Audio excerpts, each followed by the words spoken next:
Hello and welcome, everybody. I'm Dr. Katherine Horton, and tonight is a very special night. I'm launching a new series of one-to-one interviews called Special Investigators. And the very first very special investigator who is here with me on the show is Dr. Joseph Farrell, who many of you know. He's an expert on the Nazis, and as many of you know, I've been talking about the Nazis and Nazi-style programs being run in Europe and the US today. And I was trying to explain to people how it came about that we have the Nazis on our doorstep in our communities all this time.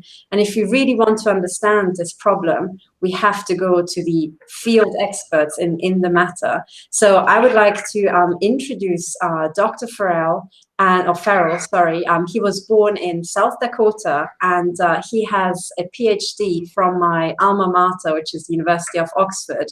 And his doctorate is in patristics, and he'll say more about that. But then after that, he pursued research in physics, alternative history, and science in general, and what he calls strange stuff. And as we've now figured out, strange stuff is exactly what drives the world pretty much everywhere. So unless we understand the strange stuff, we will not be able to make head or tail of this. Now, one of the things I really would like to show you straight away is I would like to take you to a very important website that I think you should open up in a tab and have a look at straight away. It is Dr. Farrell's website called GizaDeathStar.com. So GizaDeathStar.com. And it looks like this. And a very important link is up here to books. If you look at the bookstore, you will see the books that he has published, and the newest one is called Microcosm and Medium. And I was just saying to Dr. Farrell that I've spoken to many people about this, but also Catherine Austin Fitz, and she gave an absolutely raving review about this book, and she said it is just genius. So she said that she's about 100 pages in, and it's just getting better and better. So really recommend that one for sure, but also all the others. And I just want to scroll through because there are many books here that are relevant to the topic of the Nazis straight away. Here, for example, Reich of the Black Sun, the Nazi secret weapons, very important. The SS Brotherhood of the Bell, the Nazis' incredible secret technology and covert wars, Clash of Civilizations, the Philosopher's Stone. It's really just secret research, and it just goes on and on and on, and it shows you here, for example, Financial Vipers of Venice, Nazi International. Now, Nazi International is, I think, a term that we can apply today without fail everywhere. But I want to draw your attention to this material because it's only when you start reading and going into the depths of all this that has been kept from us, and the alternative histories that are actually the real histories, only then can you understand the present that we're in now. So this is as a brief introduction. I am extremely thrilled to have Dr. Farrell here with us. Thank you so much for coming on the show, Doctor. This is a real honor. Well, thanks for having me on, Dr. Horton. I appreciate it. So actually, could you start with, I have to be honest, I'm very embarrassed to admit it, but when I first heard about it, I didn't know what patristics is, and I had to look it up. Could you explain it, to our viewers what it is as a field? Patristics is the study of the church fathers and how they formulated church doctrine. It sounds like an incredibly narrow field, but in actual fact, it's actually the opposite, because to do it, you have to have a lot of languages, Greek, Latin, Hebrew, and, the secondary scholarly languages in the field, German, French. It also requires you to know a lot about classical and medieval philosophy, the development of law, history, and philosophy of science. So in other words, it's actually very broad. So it's kind of a perfect sort of, it's actually kind of a perfect sort of interdisciplinary study for the kind of stuff I'm doing in these books. So it trained me well, I think, for what I'm doing now. Well, I have to admit, it sounds so much broader than my course. I did the undergraduate course in physics, and I did a PhD in particle physics. And today, but not just today, but in the past 2 years that I was being attacked with modern weaponry, I discovered that even the physics I was taught was just far too narrow and was missing out lots of stuff. Oh, so, yeah. Yeah. I think you know more about the physics that I'm missing than I do with my PhD in physics, Well, I don't know if I know more, but I do know that there's a lot of stuff that they don't teach anymore. Absolutely. So, one of the things I'm so excited to dive straight into the entire Nazi topic, because so my brief backstory is before I went to Oxford, I went to school in Germany. So I went through the entire German school system, and I arrived in Germany as a refugee from communist Romania, as I was member of the Hungarian minority there. So my parents and I, we fled communist Romania before the wall of the in East Berlin, before the Iron Curtain came down. And it was very traumatic, very dark period. And we arrived in Germany, and we very much had the feeling of, oh, we made it. We left all this crime behind us. Now life can start. And then, strange things happened when I was a child, but they just got stranger and stranger. And by the time I arrived in Oxford in the year 2000, it was just like, by now I would call it Nazi land. Oxford is one of the most dangerous places to be in.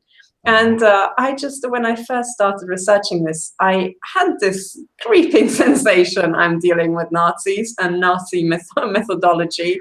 And by now, I very much think I'm dealing with a Nazi concentration camp that I'm in with modern Nazi weaponry. But I had no idea how the hell we got here, because going through the German brainwash system, I would call it now, you get told that the Nazis lost the war. And then they went underground, and a few of them scuttled away and maybe survived for a bit in America. And that's just that, and it's all fine. Nothing to see here. Move along, citizens. Move along. Nothing could be further from the truth. So, could you please kind of re-educate me what the real story actually is? Well, the real story, we could jump in at almost any point, but I think the most convenient place to jump in is after the Battle of Stalingrad, when it became very clear to the upper echelons of the Nazi hierarchy that Germany was probably going to lose the war unless it completed some of its advanced research projects, which is, I think, one of the hidden motives in the war. Everybody is puzzled. Why does Adolf Hitler, as his armies are freezing to death, declare war on the United States, when he's at the gates of Moscow and losing? And the hidden story there, of course, is the atomic bomb. And he had very good reason to assume that probably Germany would get it before the United States, which incidentally, I think they did. But that's another story.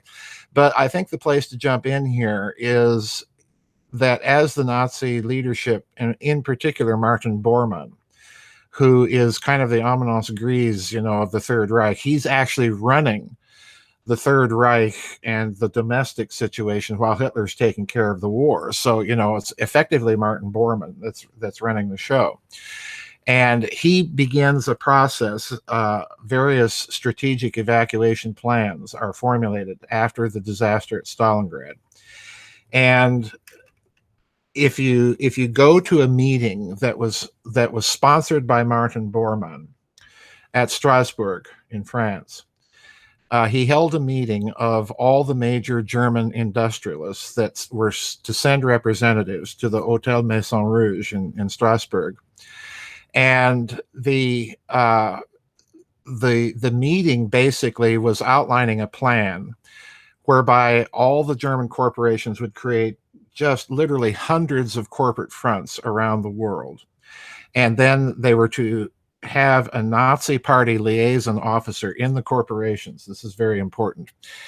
And, to kind of oversee and control things. And the evacuation plan was designed to get liquidity out of Germany, in other words, massive amounts of cash began to move out of Germany into these foreign front corporations all around the world. Latin America, nationalist Spain, Sweden, Turkey, all of these countries that they were moving funds. But the other part of this evacuation plan, and this is where I think the story is really intriguing, they were also moving out patents, technical personnel, and so on and so forth. Now, after the war, the British and American governments in particular tried to close down a number of these things. They were successful in a limited number of cases in doing so. But if you really research the topic, the people involved in trying to shut this down admit that, you know, we've barely skimmed the surface here. And I'll tell you what the size, you can imagine the size and scale of this operation when you consider the fact that Bormann successfully moved about $800 million. That's in 1945 dollars. So in other words, we're talking today billions and billions of dollars into Argentina alone. And this money helped set up the Evita Perón Foundation, which gave Bormann, through Juan Perón and Evita Perón, basically control over all of this money just in Argentina. That's just Argentina. So this was a massive capital flight program. It was a massive technical flight program. And we have to remember another thing, another pattern that begins to show itself as the Nazis are doing this. Everybody thinks of Werner von Braun and Arthur Rudolph and Robertus Strughold, all of these scientists that came into this country under Operation Paperclip and then formed the nucleus of the American space program. Well, at the same time, the Nazis are driving the middle echelon managers and technicians to the Soviets. So in other words, we're getting the creme de la creme in this country. The Soviets are getting hundreds of these middle echelon managers and technicians and draftsmen and so on that are capable of reconstructing the documents trail for the Russians. So if you look at what the Nazis are doing, they're driving a division of the spoils that's almost equal so that they can set up the Cold War tensions afterwards. And this is a key component of the way this Nazi international functions, because they reasoned quite correctly that in that state of tension, they would have some maneuvering room to continue their own agendas. Now, it's quite the crucial point to understand what I'm saying here. What I'm saying, the implications of all of this are that you're dealing with far more than just Adolf Eichmann or Klaus Barbie or whoever hiding out in, you know, grass skirts and in grass huts in the Amazon basin. You're dealing quite literally with an extraterritorial state that's simply gone underground. It's jettisoned Germany, and now it's, you know, spread its tentacles all over the world, and incidentally into radical Islam. This is another connection that's very much a part of this story.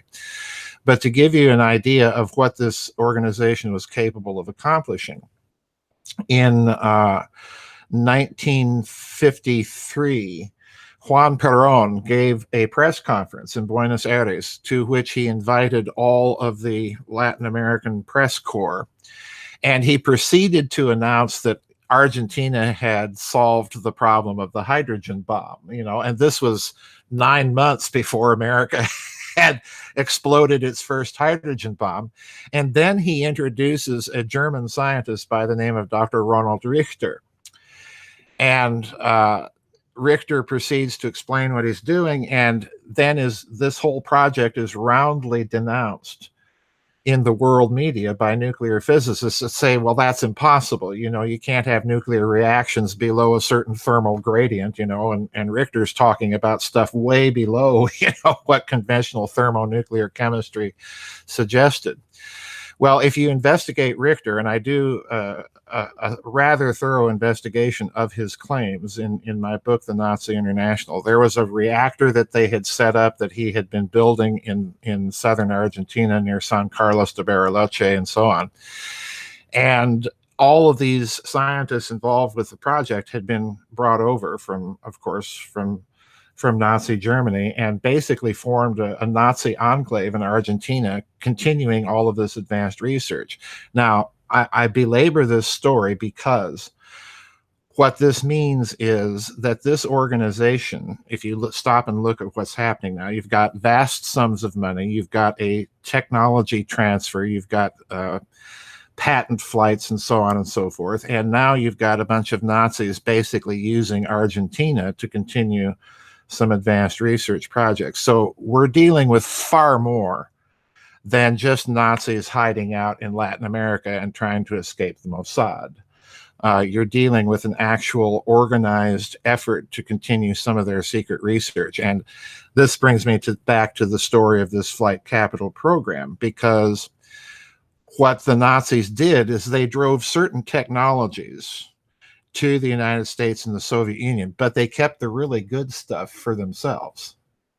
And that's what they were doing down there. They were researching all of this high technology and, using Argentina as a national front to do it. So it's a very, very important topic for people to understand. You're not dealing with the legend that has been driven into the public mind of just a few isolated Nazis. This was an organized effort. Now, the other thing that's very important that I've mentioned is this connection to radical Islam. This began during World War I with Baron von Oppenheim, and he persuaded the Kaiser to set up a branch within the German general staff to literally weaponize Islam. This was done in the case of the Ottoman Empire, and more importantly, in the case of Iran in Persia, where they basically short-circuited all of the movements within the Islamic world to reform the religion, bring it into the modern world, and so on. So to a certain extent, you can even blame the current circumstances that we're facing to something going back to World War I. Well, this connection continues during World War II. You have the Grand Mufti of Jerusalem, al-Husseini, going to Germany during the war, promising to raise Muslim divisions for the Waffen-SS to fight the godless communists, and so on and so forth. That establishes a link then between the Nazis and the Muslim Brotherhood. This will persist after the war, when you find Hjalmar Schacht and Otto Skorzeny and all of these Nazis in Egypt fomenting the overthrow of King Farouk for the CIA. And that brings me to the next component that we have to be very, very careful to remember. When the war ends, a German general by the name of Reinhard Gehlen, who is in charge of a German military intelligence unit called Fremde Heere Ost, Foreign Armies East, that was the military intelligence for the entire Wehrmacht in all of Eastern Europe and the Soviet Union. So in other words, this was a very large military intelligence operation. Well, General Gehlen, and to this day, I'm just stunned at this story. I cannot believe the massive chutzpah of this guy, because he approaches the Americans and says, okay, we're losing the war. We know that there's going to be tension between you guys and the Soviet Union. So I'll cut a deal with you. You leave my military intelligence unit in place, and I will provide you intelligence on the Soviet bloc. And in return for that, you fund us. And if you stop and think now, Dr. Horton, what he's just done, because the Americans accepted this deal, believe it or not. And what he's just done is he's rolled over Nazi military intelligence into the CIA. Okay, which becomes the CIA's, human intelligence network on the ground in the Warsaw Pact and inside the Soviet Union. So, and this guy was actually given a big banquet when he, before he retired, by the CIA in Washington, D.C. General Gehlen's outfit, you mentioned talking about sensing this pervasive Nazi presence in post-war Europe. Well, General Galen's outfit simply is rolled over and becomes, and please note my choice of words there, becomes the post-war West German Nachrichtendienst. So in other words, modern German intelligence is nothing but the old Nazi military intelligence unit on the Eastern Front that's been given a new name. You know, now that you mention it, one of the things that I didn't know and was somebody drew my attention to, as it turns out, after I left Oxford, I went back to Germany to join my husband, who had a job there at the research site Daisy. And then we moved down to Munich when we changed jobs. And, you know, I don't think this was coincidence, but we ended up living in Munich Zone, which I just by accident found out is just a stone throw away from Pullach, which is where the BND is. Yes. So when I looked on the map, I was just looking on Google Maps to find the way to the closest supermarket. And there's literally next to me the Death Star, almost at the end of my street. But more interestingly than that, there's also 3 buildings I would like to draw people's attention to. If you go to Google Maps and actually have a look at the Bundesnachrichtendienst, let me just bring it up, Bundesnachrichtendienst in Pullach, you can find it on Google Maps, and you can also find 3 buildings that strikingly look like swastikas. And this just cannot be coincidence. Actually, let me show you. So, because otherwise people will not believe me. So you have the Bundesnachrichtendienst of Foreign. So this is Bundesnachrichtendienst in Pullach, south of Munich. And then you have these 3 buildings. Let me just zoom in. Just like, how many swastikas do you see? Oh, I see 3. Yes, exactly. And then when people look at the building of the oh, sorry, by the way, I'm not sure if people saw when I shared my screen, because I realized that the focus was on your screen here. So this is the Bundesnachrichtendienst here in Pullach, and there are 3 big fat swastikas. And they are right on the territory of the Bundesnachrichtendienst. And I think the original building, which is one of these, you know, fancier looking buildings, is one that was also used by Hitler as a HQ. Well, I've got a little addendum to your story, because when Galen set up the headquarters for the BND in Pullach, he moved into a large house, and guess whose house it had been? Martin Bormann. Oh boy. This is just so incredible. I mean, also, if people look up the building of the domestic intelligence in Germany, the you know, what would have been, I think, Staatssicherheit, SS, so state security, the modern building of the Verfassungsschutz has 2 S's in it. You know, the 2 lighting. It's just absolutely unbelievable. One of the things that I ask myself when I hear the story about the huge capital flight, I mean, you know, people make the point, and also Catherine Austin Fitz makes the point, that money doesn't tend to get lost. It doesn't puff into thin air. And also moving those quantities of money shows up. I mean, at some point you have to move wads of cash, or else you are moving bars of gold. So, you know, how could it have been that, you know, ostensibly he smuggled out the 800 billion, or how much it was, to Argentina, but in real terms, it must have been known to the entire international community that the money is going there, right? Well, I think it was known at least to certain prime banks in the West, and here's why. In my book, The Nazi International, I reference a study called the book was called Martin Bormann, Nazi in Exile. It was written by an American journalist by the name of Paul Manning.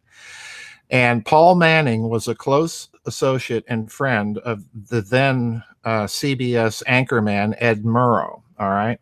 So in other words, you're dealing with someone fairly high up in the CBS media hierarchy.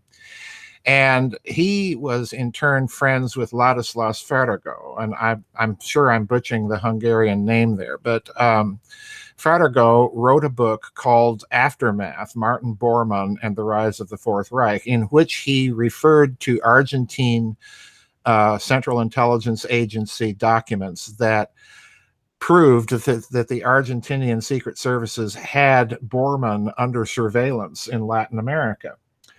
And he was roundly denounced in the Western press for this book. because, of course, Bormann was supposed to have died in Berlin. But when you research how Bormann was supposed to have died, you discover, well, he died in two different places under two different circumstances. So, we're back to Hitler dying in the bunker again. We're supposed to believe a bunch of Nazis are started after 12 years to start telling the truth, about that whole episode.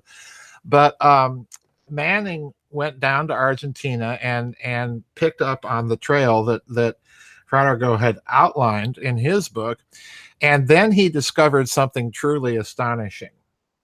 He discovered that in the early 1960s, a check for several $1 million that had been drawn on Chase Manhattan Bank and National Hanover Bank in the United States, and it had cleared through Deutsche Bank in Buenos Aires, and the check was written over Martin Bormann's own signature. I mean, there it is, Martin Bormann. And he was stunned, of course, and he took his galley, his manuscript, to Allen Dulles, the head of the American CIA at the time, and showed him. And he remarks about this in the beginning of his book. And Dulles, the only thing that Dulles said was, well, you're on the right trail. You're on the right track. So yeah, I do think that this was monitored, and I even go further in my book, Covert Wars and Breakaway Civilizations, because let's look at the Bilderbergers for a moment. Here you have something that's set up by Lawrence and David Rockefeller, and of course the Rothschilds, representing the Anglo-American interests. But who do you have setting up these meetings on the European side of things? Well, you have Prince Bernhard of the Netherlands. Who's Prince Bernhard? Well, he's a German nobleman. He had been a kind of a middle echelon manager working for IG Farben. Okay. And then some of the principal people that were invited to these early Bilderberg meetings was always, without fail, Dr. Hermann Joseph Ops. So who's Dr. Ops? Well, Dr. Ops at the time is the CEO of Deutsche Bank. But during the war, and this just floors me, during the war, Dr. Ops was the head of a small handling bank in Berlin that was the bank of accounts for the Reich government. So in other words, Dr. Ops was the guy signing Adolf Hitler's paycheck as Reichskanzler in Germany. So in other words, what I think, if you look at the financial interests represented in the Bilderberg meetings in those early years, is that you have clear indications that this is a network that's being formed to control all of this Axis loot, move it into those Western banks as a secret reserve, and then take that money and shovel it all back to Europe in the form of American aid. And, the banks get their cut on the way. That's what it looks like to me. Because the connections of the people on the European side in these meetings just go all the way back to the Nazis and to their finances. The other thing we need to remember, since you're in Switzerland, is that the Bank of International Settlements was the brainchild of, at one time, the president of the German Reichsbank, Dr. Hjalmar Schacht. And Schacht sets up this central bank for central banks. And in the charter, the bank is given sovereign immunity. In other words, they create a bank with the same sort of protections in international law as a country. Okay. And during the war, the Nazis placed several IG Farben board members on the board of the Bank of International Settlements, so that they were basically in control of it. So they're moving money in and out of Europe through the Bank of International Settlements faster than you can bat an eye. It's it's truly incredible. It's a network, and it's a very deep network. One question I have is because when you mentioned that Deutsche Bank was it in Buenos Aires? They had a branch. So, we're looking for an international network that can move large amounts of money without it showing up. And there we have the banking system that was already global. Yes. And in these days, we wake up to the situation that's known to people in finance, which is that there are no separate banks. There are no separate central banks. They're all privately owned, and they all go back to exactly what you said, the Bank of International Settlements in Basel. Yep. And it looks like, if in terms of systems analysis, if you have one big monopoly, one really global big behemoth, that doesn't just come about last week. It has to have grown. So I would say, given the size, we can be sure that already during the Second World War and beforehand, there already was a global banking cartel. And one bank that we know now already existed back then. And to me, it sounds like it's the one bank moving money from this branch office to that branch office and doing, this kind of Italian game where you have to guess where the ball is on the three cups. And it's kind of this sort of shuffling around. And my question would be, if Hitler draws a salary and this guy is signing it, is he not Hitler's employer who's really paying him potentially from Switzerland to do the job? Yeah, sure. Exactly. If you look at the rise of Hitler inside of Germany, the people backing him are the big industrialists, Fritz Thyssen and Alfred Krupp and people like this.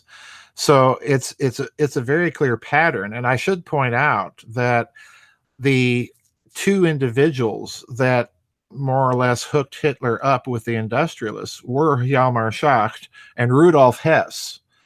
So this is a clear pattern there. The end of World War I really didn't change anything about the German deep state. They got rid of the Kaiser, they got rid of the figurehead, but the rest of that structure was left entirely intact. And even after World War II, and this is something that most people don't know, that I mentioned in the Nazi International, IG Farben was such a gigantic corporation that it was only finally liquidated in the year 2003. Oh boy. Yeah. That is it just blows my mind. So basically it has been with us all along, and then when it's liquidated, I would bet that it's just renamed. It's a different fund. Well, remember what IG Farben was: Bayerische Aniline and Soda Fabrik and Bayer, and there was another chemical combine that went into creation of IG Farben. Well, look at the modern German chemical industry, and the quote-unquote subsidiaries of IG Farben are still in existence. So, they got rid of the cartel agreement, but the companies comprising it are still there.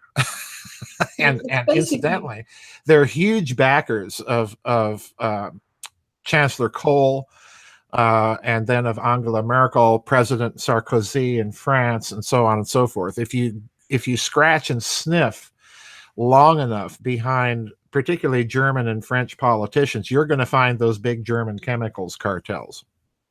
And also the other question that it popped into my mind as you were speaking is, are any of these two, Schacht and Hess, who played such a big role, are any of them by any chance Swiss? Yes.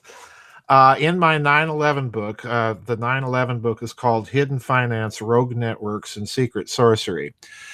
I go into the Nazi connection behind 9/11 because, believe it or not, there is one.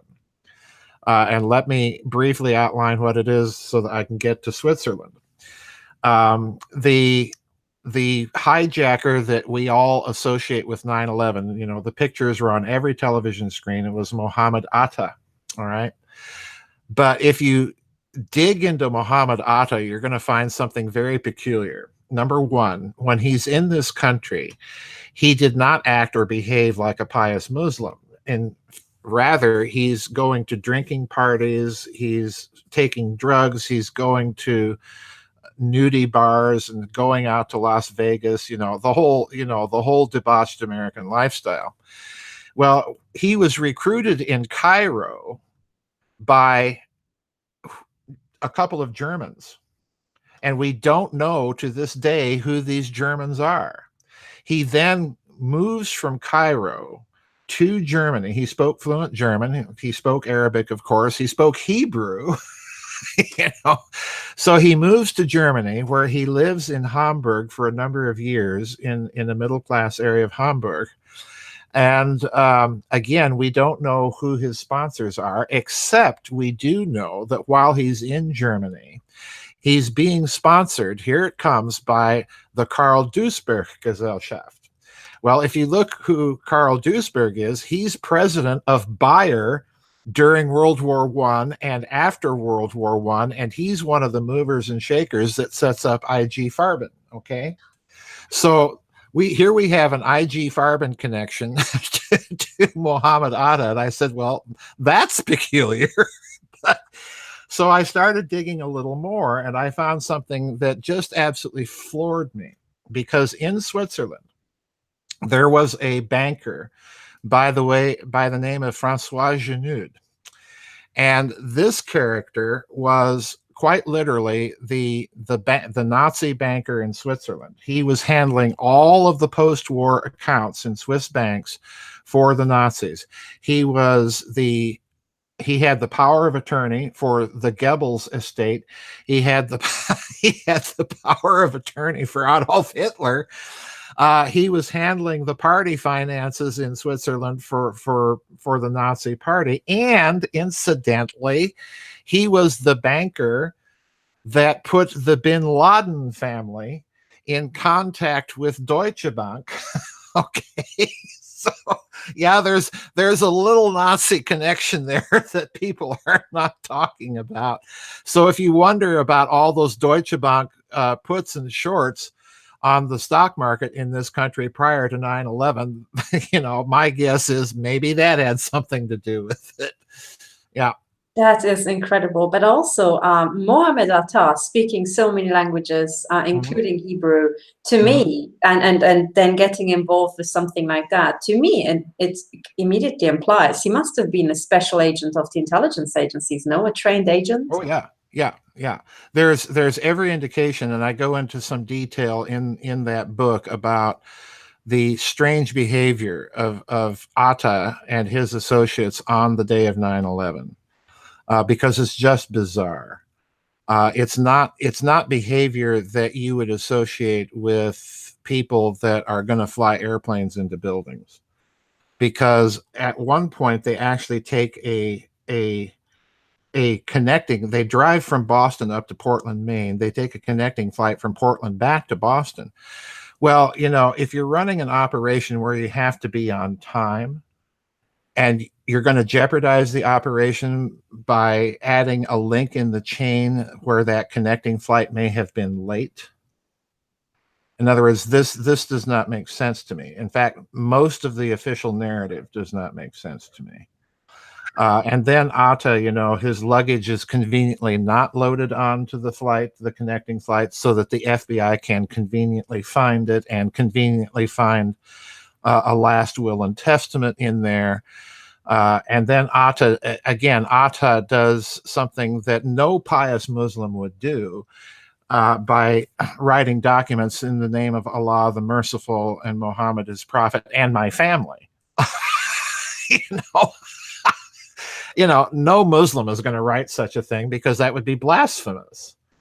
So in other words, you know, get your story straight, guys. If you're going to have Muslim hijackers, you know, slamming planes into buildings, at least understand their conventional pieties before you fabricate a document.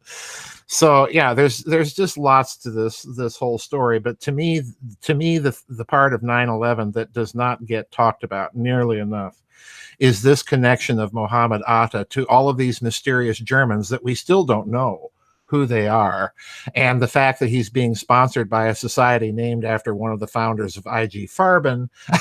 You know, to me, I don't know about you, but to me that puts the meter right into the red zone. The suspicion meter is right in the red zone on that one. Actually, just on the evidence that you know, you have just recounted here, it's already a deductive chain right in front of our nose, because first of all, everything about Atta implies that he's part of the intelligence agencies, a trained agent, speaks many languages, and so on.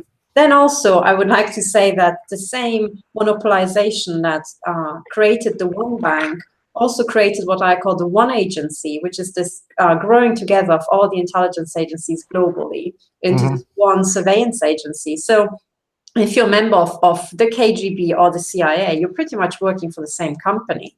And then when we put it all together, you think, well, who owns the intelligence agencies? It's the people with the money. So it's the banking cartel who owns the intelligence agencies. And as soon as you factor that in, you think, okay, every single agent on the planet must be in the employ of this global corporation.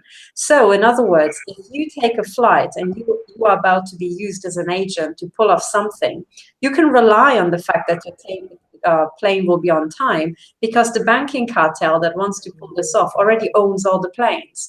So if you're part of their big plan, they will make sure that your plane will be taking off and your luggage will be left behind. I mean, this is just extraordinary, you know?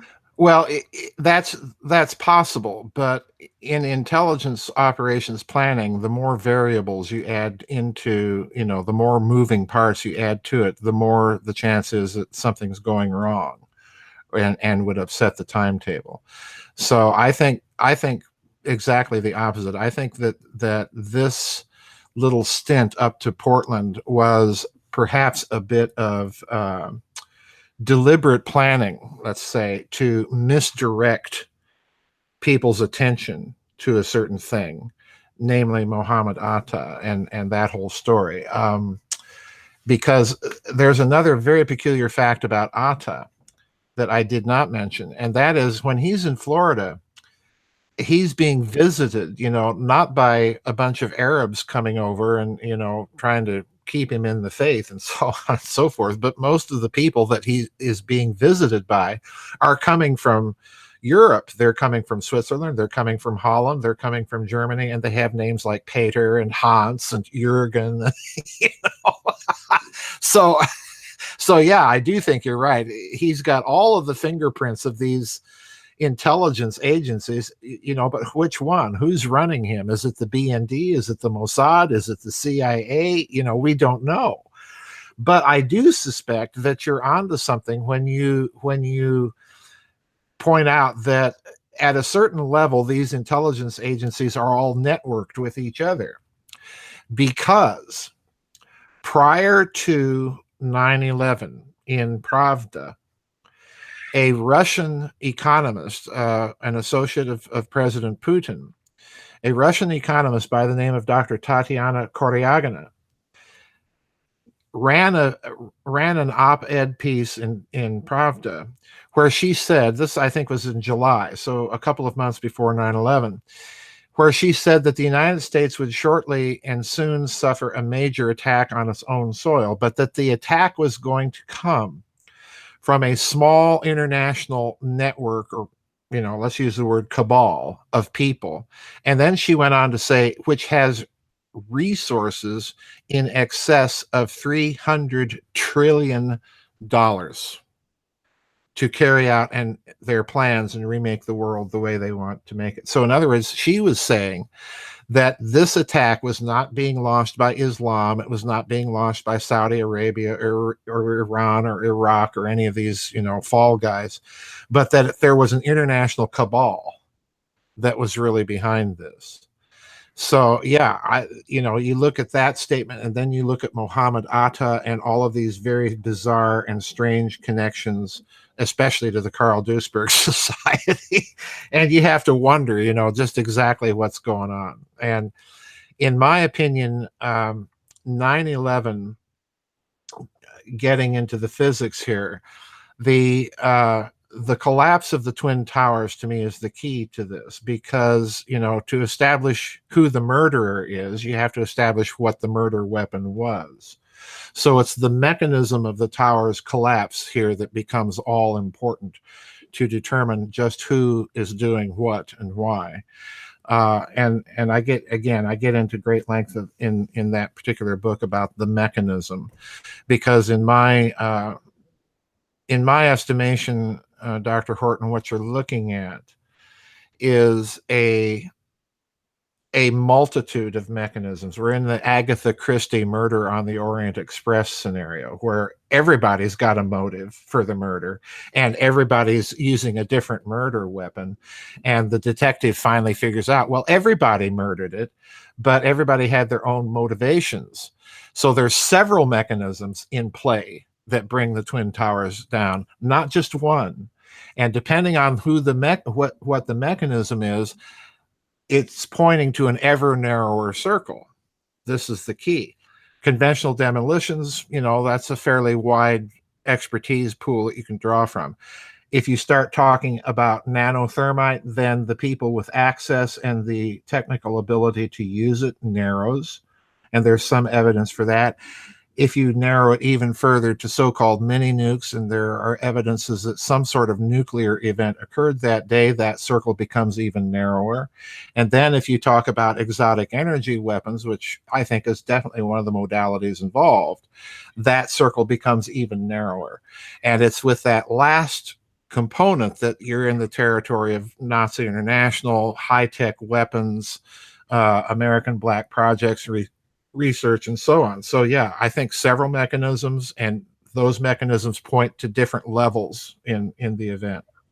I'm so glad you pointed this out, because as some people maybe know, the 9/11 truth movement has been fractured into individual creeds. Some people believe it's mini nukes, some people talk about nanothermite, and some people talk about the type of modern weaponry that Dr. Judy Wood, but as I understand also others before her or alongside her, also publicized.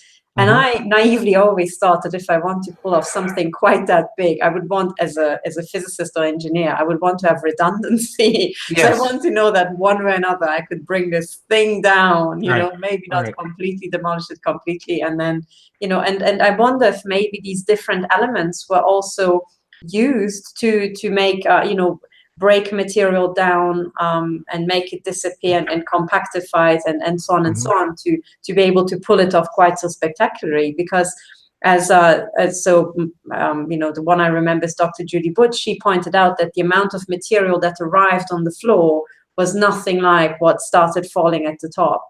Exactly. So if we think back to the Twin Towers, what I would expect is just, a crunching back of floors, and in the end you end up with a stack of toast bread, with the different floors. But at the end of the fall, so-called fall, there was barely anything arriving on the ground. So it was pretty much dustified, or another way to call it is vaporized. As soon as you start vaporizing large quantities of stuff, you're looking at electromagnetic resonance of very high electromagnetic current. Oh, absolutely. I'm so glad you mentioned the magic word resonance, because for me, this is the key. Because Dr. Wood, has on her website and in her book has posted pictures of what she's calling the toasted cars. Well, you look at these cars, some of which are as much as a mile away from the actual ground zero, which I think is explainable by microwaves bouncing around, inside the canyons of New York City. And you look at these cars and you'll see the engine block is just totally burnt to a crisp, and then the rear end of the car is pristine, like it just rolled off the car lot. And to me, that's a resonance effect. There's no way to explain that by ambient heat or any of the other nonsense that people have been proposing. This is a resonance effect, and it's electromagnetic in nature. So yeah, I do think that was one of the modalities. But to me, what that indicates is my hypothesis from the day of 9/11 forward was always that there were 3 levels, not just 2. In the operation, you had a rogue element within the United States clearly involved, and they were attempting to create a false flag operation in order to project American power into the Middle East. But I think that the operation was penetrated by an even deeper level that reveals its presence that day by 2 means. And one is possession of American top secret codes, and the second is in the fashion that the towers come down, which would have indicated to level 2 that somebody else is out there and they've got some very, very sophisticated technology. So at that point, level 2 is pinned and they have to go ahead with the operation. it's a different way of analysis. But I do think, quite rightly, as you point out, that the fracturing of the 9/11 truth community over the mechanism of the destruction of the towers has been one of the key assumptions that has been made, that there's only one mechanism in play that day, that has distorted their analysis of what's actually going on. So I'm in complete agreement with you. That's actually the hypothesis that I'm proposing in the book, is that there's several mechanisms, they're all in play, and the mechanisms indicate different players with their own agendas. That one makes sense, because one of the core principles of the intelligence agencies who are involved in this big time have to be is always compartmentalization. So within their own people, if you have three mechanisms, three modalities, you can kind of keep people busy, make them feel important, thinking that they are leading that particular project, but then they don't know that there's actually another layer of another team, maybe with more powerful weaponry. Right. So it just fits the entire narrative perfectly. Actually, I'm sorry. Before we, I'm so excited that we jumped ahead to 9/11, because it goes right to the heart of it, with the Nazi financing and how it has become very overt and obvious to us today that Nazi International is still at work. There's one question that goes right back to the 1940s that still bugs me. And one of the things I never understood as a kid, going to Germany and attending the school system. So I come from Transylvania, where, I once had a competition with a Welsh guy, and he said, Wales is full of castles. And he kind of, with disdain in his face, he looked at me and he says, do you have any castles in Transylvania? And I said, well, we're up to our neck. We're up to our neck in castles, Ted. I'm sorry, to tell you. So, we always had some sort of castles and, various parts of aristocracy in Europe, Eastern Europe. One part of the aristocracy has always been an element of defense. And in Eastern Europe, that was particularly important, because you always had, the Turks or some golden horde or some crazy, maniacs, mercenaries from all around the world coming into your region. So aristocracy had a very clear defense mechanism. Now, when I look at Germany, and the narrative that we're being sold is that you had a poor Austrian painter come into Germany and then top trump the entire German aristocracy and say, hey guys, this is what we're going to do. It's a crackpot plan, but we're going to pull through with it. And even as you can see your population dying, you'll still be behind me. That just doesn't add up, does it? Who the hell was Hitler, really? I do think that there is every evidence that Hitler is the front man for, as I said before, the German deep state, which is left intact after the Kaiser's abdication in World War I.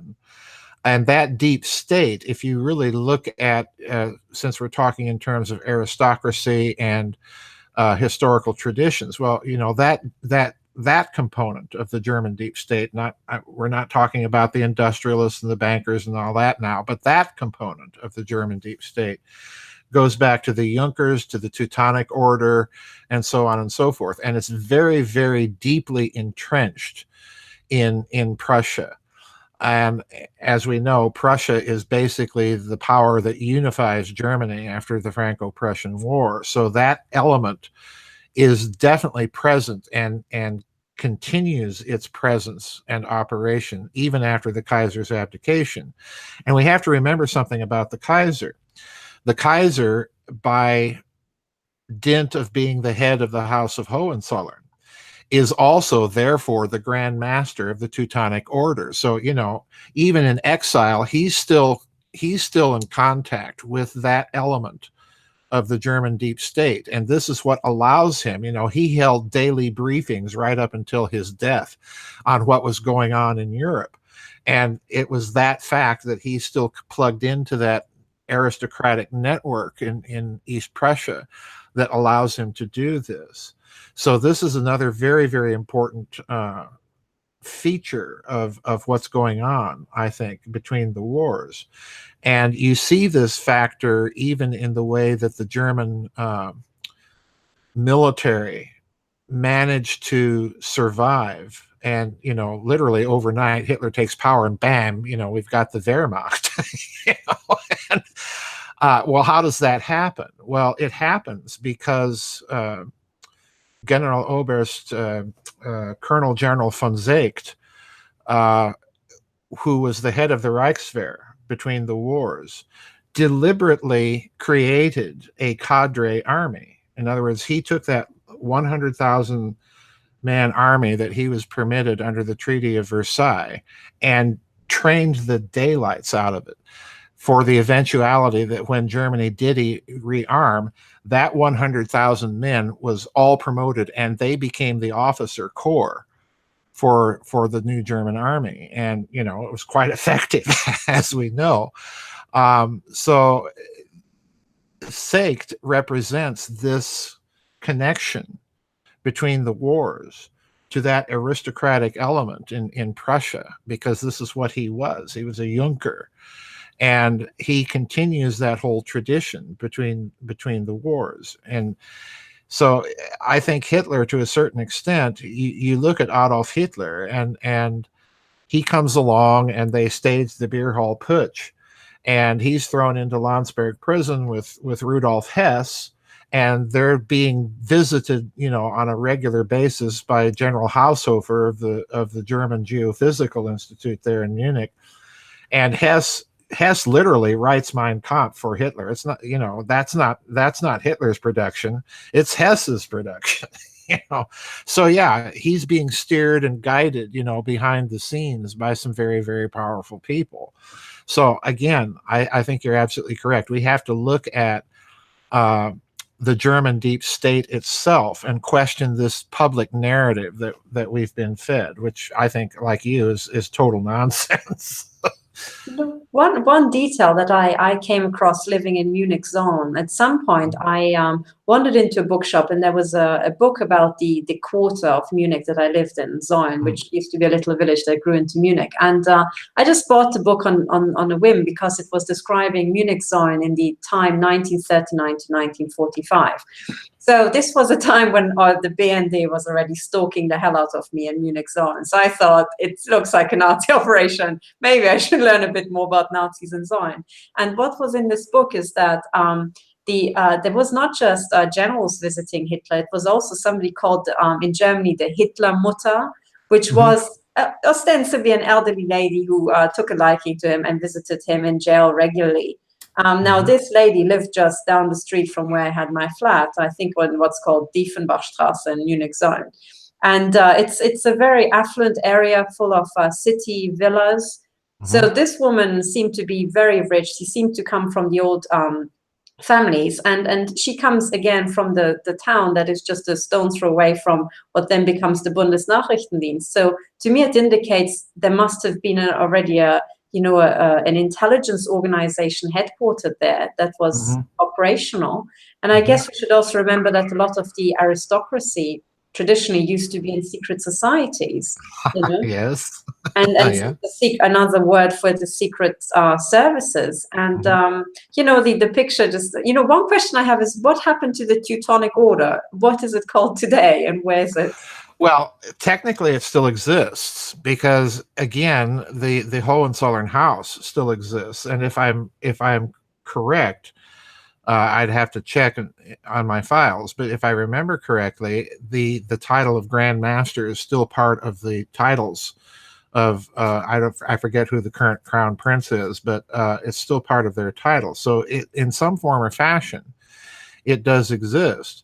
But since you mentioned secret societies, let's look at the Thule Gesellschaft, because this is the secret society that's in Munich and functioning not only as a secret society, but as kind of a paramilitary group within Munich combating the Spartacists. And, it's definitely behind the beer hall putsch.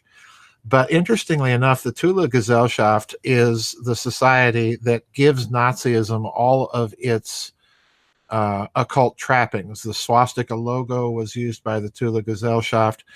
Members greeted each other with the greeting Heil und Sieg. And Rudolf Hess becomes a member of the Thule Gesellschaft. So it's from Hess that you get this influence. And again, Hess is a crucial figure. There's a book that is not up on my book site on the website called Hess and the Penguins, and it's about Hess and his flight to Great Britain, because he's a key crucial figure, and people overlook him. And to me, he's kind of the cosmopolitan Nazi. He's multilingual, he's upper middle class family, he's got business connections, he's a literate man, and so on and so forth.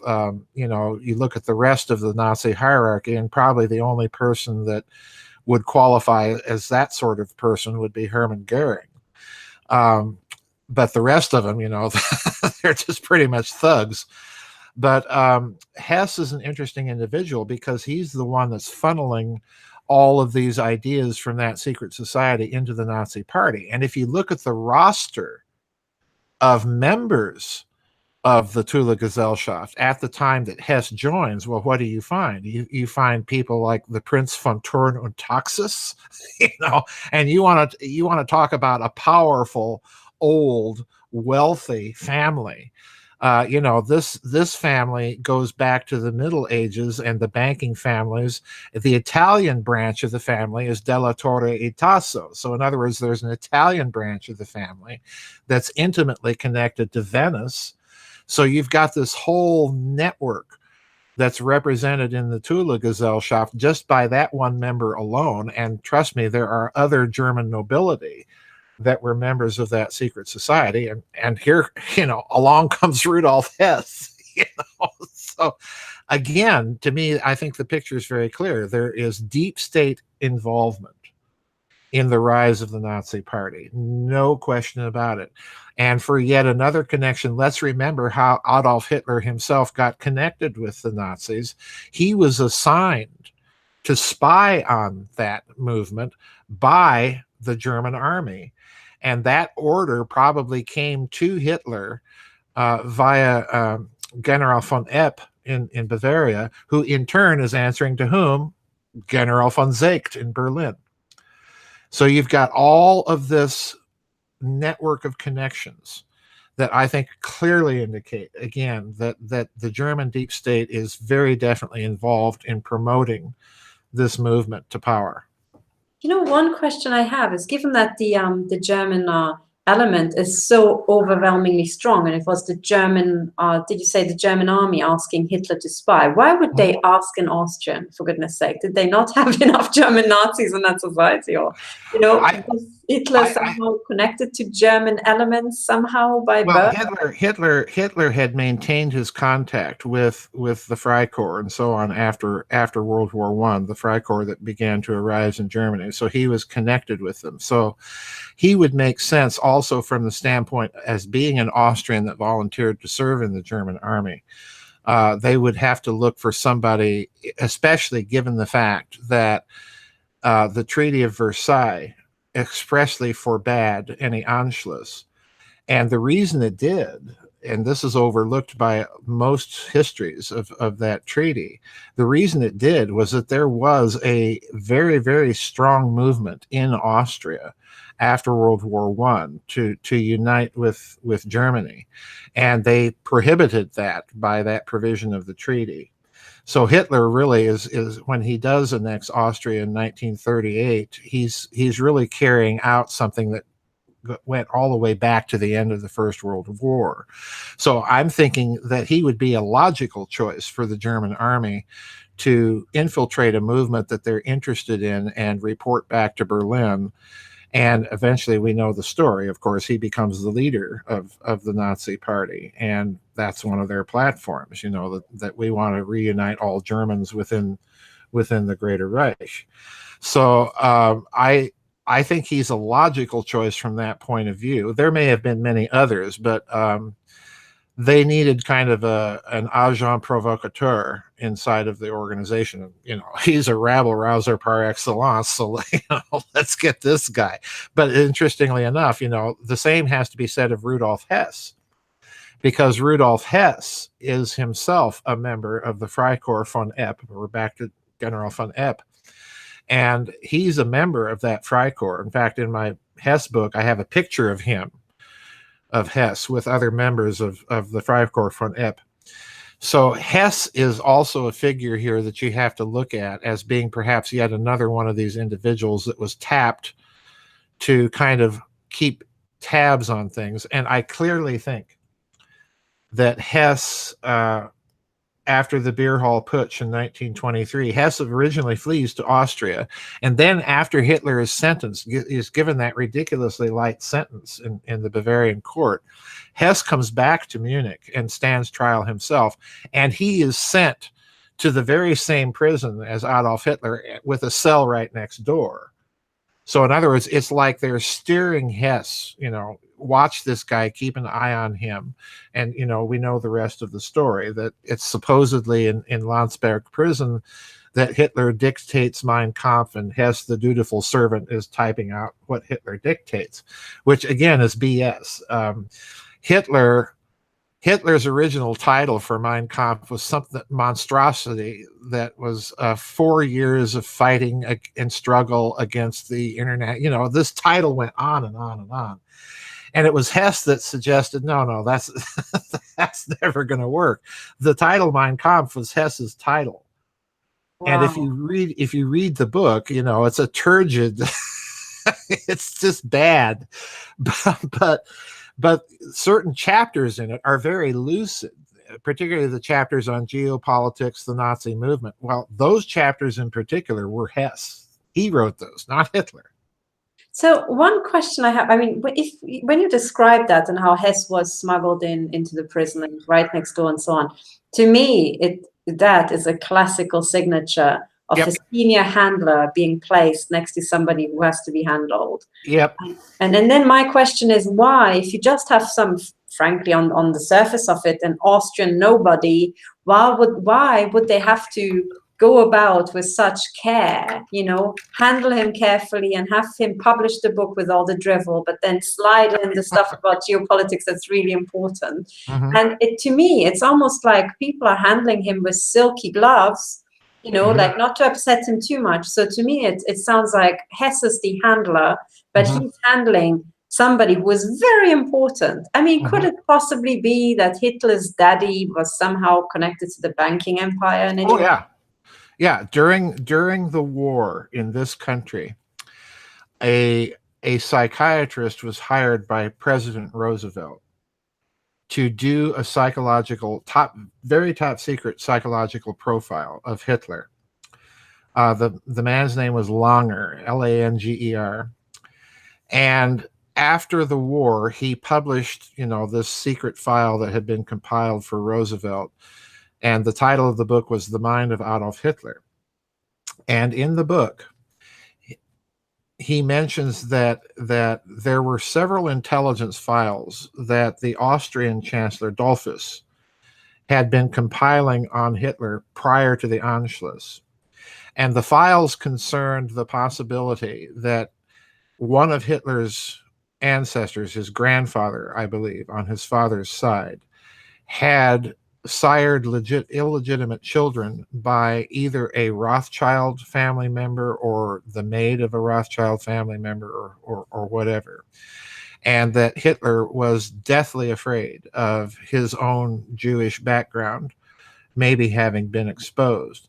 And I find that this has perhaps some traction, because if you look at Martin Bormann, and let us remember who promotes Martin Bormann into his position of power. Well, it's Rudolf Hess that makes him his personal secretary. All right.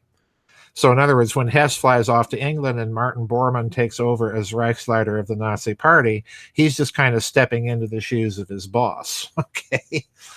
But Bormann, once he's in that position, and unbeknownst to Hitler, has his good buddy, Heinrich Miller, Gestapo Miller, do several secret investigations of his boss, Hitler.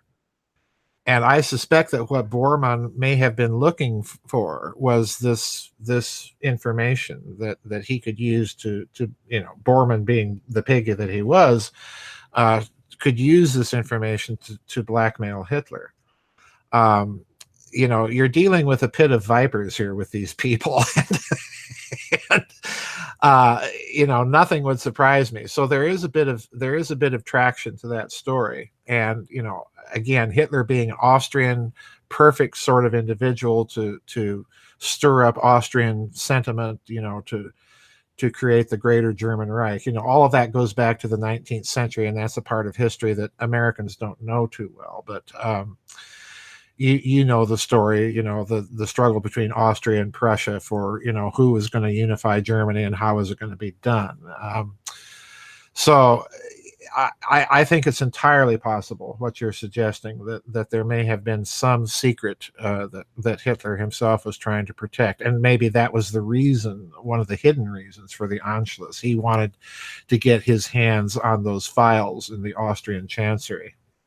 Well, one thing that really hits my ear and makes me kind of sit up and go like this is when you say that there are, possible indications that he might be an illegitimate, or his, grandfather and so on. There might be some lineage connections to the Rothschilds. I mean, that to me is a slam dunk, because if that were true, just assuming as a hypothesis, let's assume Hitler would be an illegitimate child, or, I'll say something more about that, but let's assume illegitimate child that has been placed somewhere in some family. He grows up, and we know that big banking families have this thing where they even use their illegitimate children to run parts of their big banking operations. Yep. If we make this assumption, in one move, we can explain why the entire German aristocracy had to shut up and make do, because everybody was banking with the Rothschilds. So if anybody didn't like the new Führer, they probably had their bank account closed down. Or there's credit line cuts, I would assume. That's an absolute possibility, and I'll tell you why. In 1934 or 5, I forget the exact year, a loan was floated to the Reich government, and I have pictures of this document. I'd have to dig and dig and dig to find it, but I've seen it. And at the bottom of the loan document, you see, of course, Adolf Hitler's signature as Reichskanzler. But you know who else is co-signing the document? Max Warburg. Oh boy, Hamburg. That's the Hamburg banking family, is it not? The Hamburg banking family. And with connections to the Warburg family in this country, in the form of Paul Warburg, nephew of Max Warburg, who is head of the Federal Reserve. Oh boy, okay, slam dunk, right?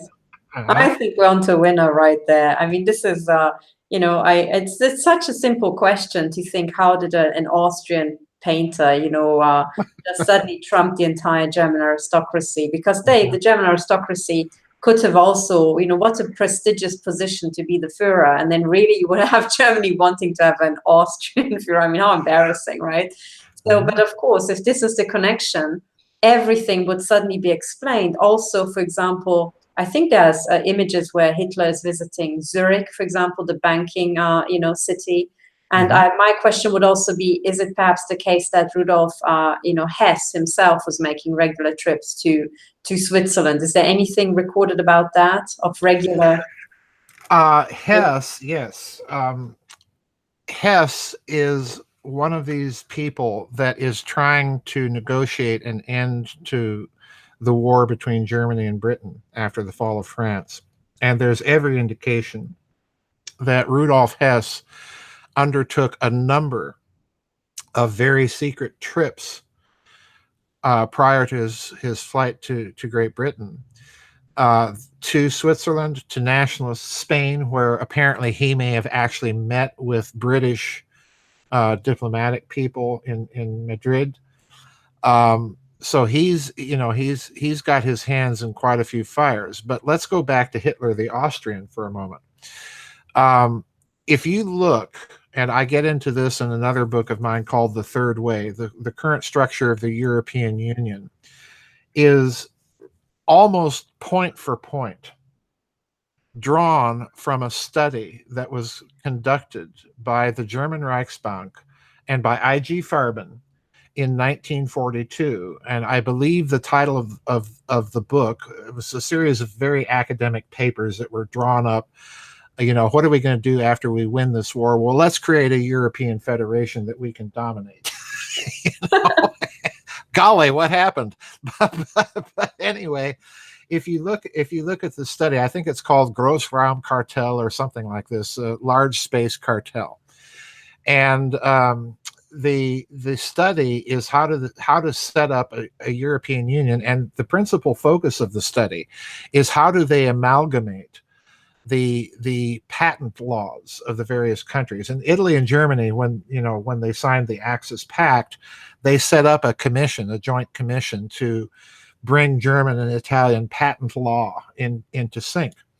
Well, this study, if you look at it, they decide that the way they're going to do this is do an end run around national legislatures, the Reichstag and the Estates Generales in France and so on and so forth, by creating a huge international regulatory bureaucracy. Does that sound familiar?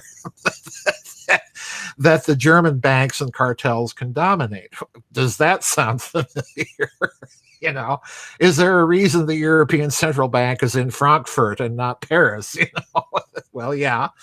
But the other thing to look at here is that when you look at these studies, and these ideas go back to World War I and German war aims in World War I to Chancellor Bethmann Hollweg, who first kind of outlines very similar ideas, that Germany should create a European federation and bring in the French and the Italians and everybody that they're fighting.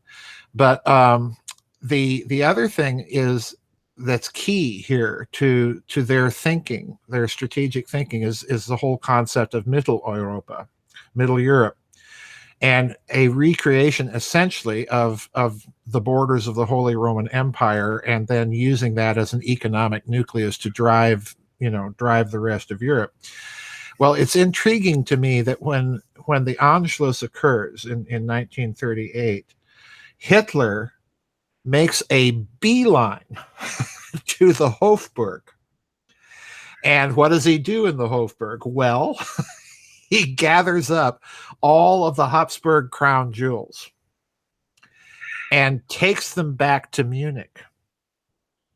And the question is why? I mean, are the Nazis interested in protecting the Habsburg crown jewels for the Habsburgs? Well, no, probably not.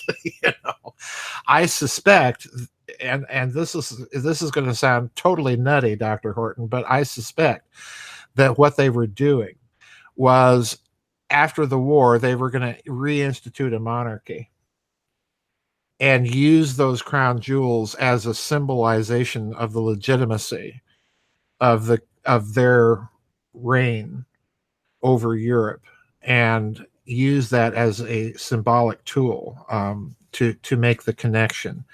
There's even interesting rumors that were the subject of a recent movie about Kaiser Wilhelm, that the Nazis were trying to bring him back to Germany and use him as a way of uncovering the monarchists and so on and so forth. And, to his credit, Wilhelm refused.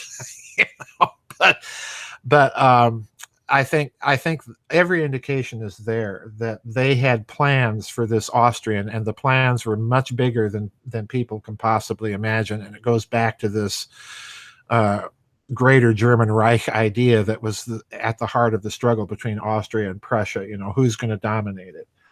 And that's a key way of bringing the Austrians, fully and completely into the fold.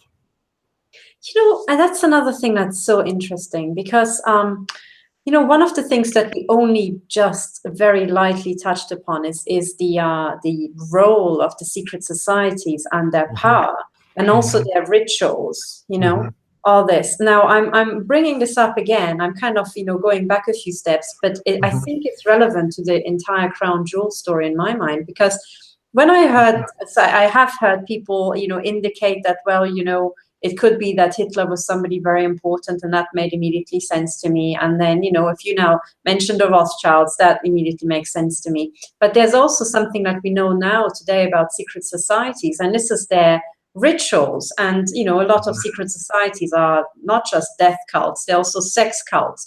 So they have sex rituals. So any children born from those sex rituals, which sometimes seems to be everybody with everybody, pretty much, you know, these people would then be planted in foster families, be raised, and then be brought in almost like a neutral person who doesn't really belong to the cartel, but actually they are the children. And then, you know, the cartel can kind of hide behind this human facade, you know. It's the human equivalent of a front company, it's front children. Now, when I'm thinking about, okay, what if it's the Rothschilds? Now, the Rothschilds have also connection to London. So they're originally German, but they also own, as far as I can make out, you know, large parts of the city of London, you know, the banking part, certainly. And one of the things that's very interesting, talking about crown jewels, is that the City of London territory, very much like Washington, D.C., is a private extraterritorial territory that doesn't belong to the host country. Neither Washington, D.C., nor the City of London belongs to, you know, the host country. So, but then when you look at where the crown jewels are being stored, they're being stored in the Tower of London, which is the corner of the City of London. So in other words, and one people who don't know much about the UK probably don't know this, but every year there's a ritual whereby the Queen of England visits the City of London. Her bodyguards take her all the way up the Strand and then stop at the Temple Bar Dragon, dragon symbol. And then, you know, her bodyguards stay behind. She sits there for 20 minutes, like, you know, ordered and not picked up, and then eventually when the guilds so deign, they pick her up with their own bodyguards and take her to the guild hall. I think that's your dog. That's my dog. She's whining. Hang on. Probably wants a break fairly soon. Shiloh, do you have to go outside? Yeah, I think. Can we take a break about? Absolutely. Yeah, I want to take her outside. Okay, we'll take a break, and I'll try and address this if I can remember it when I get back. Absolutely. All right. So we'll be back in a couple of minutes. So you know, just let us know. All right. Hang on. So in the meantime, I you know, maybe tell the backstory for those people who don't know, because I'm pretty sure that Dr. Farrell is familiar with this story. And so I found out about this. I can actually point people to the book because I think it's a very, very important investigative detail. So let me just bring up the hang on, where is it? There we are. Let me just bring up the actual book. It's called Treasure Island. So this is where you can read up about this, and you can find out that you can check that what I'm telling you is not just made up. If you go to, hang on, Treasure Island,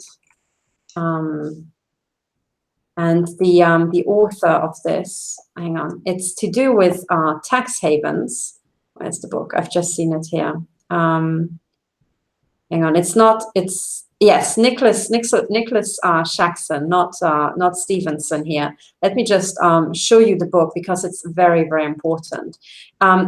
I really recommend for all those people who are wondering, you know, what's going on in the world, please do look into this book called Treasure Island, written by the journalist Nicholas Shaxson. Let me bring up his name. I think it's here at the bottom. There we are.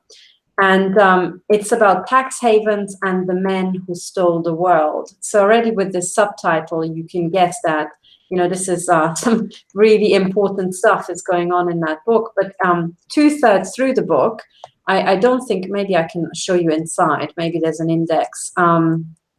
Let's see. So you've got the contents here.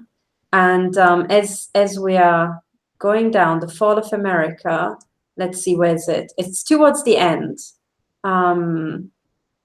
The Griffin, yes, exactly. I think it's here in this section called The Griffin, the City of London Corporation, on page 244.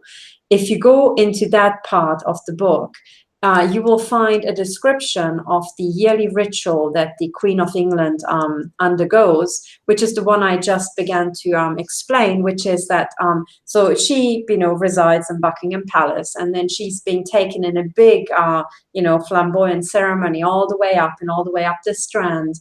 And then, and in front of the Royal Courts of Justice in London, you've got a stone, a temple. It's called Temple Bar because there used to be a bar, you know, and probably tax raised when you went from the UK, from England into the city of London, which was a private territory. So there used to be a bar, and at the Temple Bar, there's this dragon.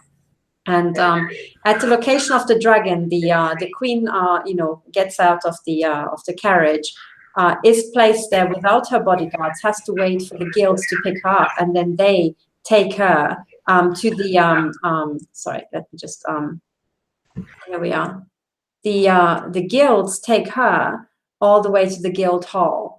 Now, this entire procession is televised, and the members of the guild are already in the guild hall waiting for the queen to arrive. And the journalist describes that, you know, in one of these rituals, sorry, I can see that Dr. Farrell is back. I was just in your absence. I was just telling people about the ritual.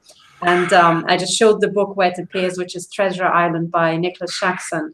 And what happens in the book, Treasure Island, is that this journalist describes being invited to the Guild Hall, and there are big TV screens showing the televised event of the Queen arriving.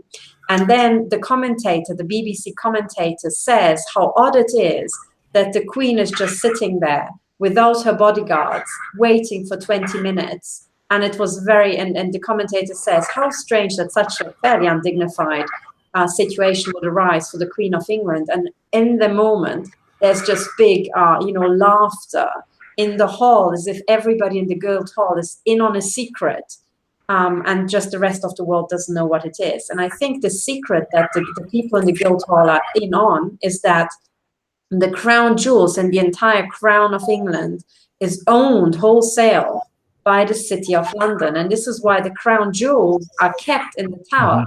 And then occasionally when the Queen needs it, she borrows it. She borrows her own crown jewels from the tower. Would you agree with that, Dr. Farrell?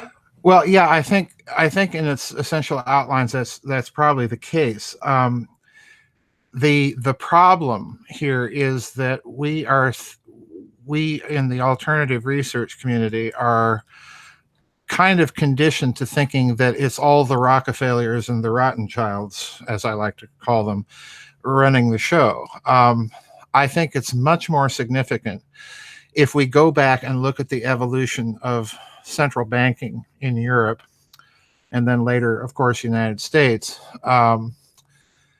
from the standpoint of its connection to these very old families. I mentioned the von Thurn and Taxis family earlier, the Italian branch della Torre e Tasso. The network, I think, traces back to Venice and to the Venetian nobility, because if you look at what begins to happen as Venice sees the handwriting on the wall and the inevitable decline of the Serenissima Repubblica, what they begin to do is very interesting. They begin to liquidate the public debt and to convert hard assets into liquid assets.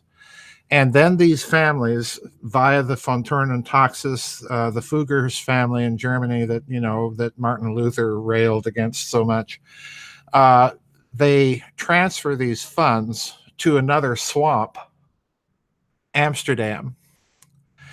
And it's very intriguing to see the House of Orange and its connections to these other families. And again, you have this building of a banking hub in Amsterdam, and also Stockholm, which is a very similar sort of geographical location. And again, you have one of the first central banks being set up in Sweden. So you've got all of these connections, and then what happens? Well, you've got the overthrow, literally the regicide of King Charles I. In England, you have the long interregnum of the Long Parliament under Oliver Cromwell. And then what happens? Well, you have the Stuarts brought back in, Charles II. And after Charles II, then they've got a problem because he leaves no heir. So the problem is, we're going to bring over William Stadtholder from the House of Orange to this country. he's got to sign off on certain things that we, the British oligarchy, want, namely no more royal, lording it over everybody else. So William comes over, a Dutch king, House of Orange, and what's the first thing he does? Well, he and a bunch of his oligarch buddies set up the Bank of England in 1694. And of course, they're major stockholders in it. So it's not just the Rothschilds, it's not just the Rockefellers. You have much older families that I suspect are, the Rothschilds are kind of the public face.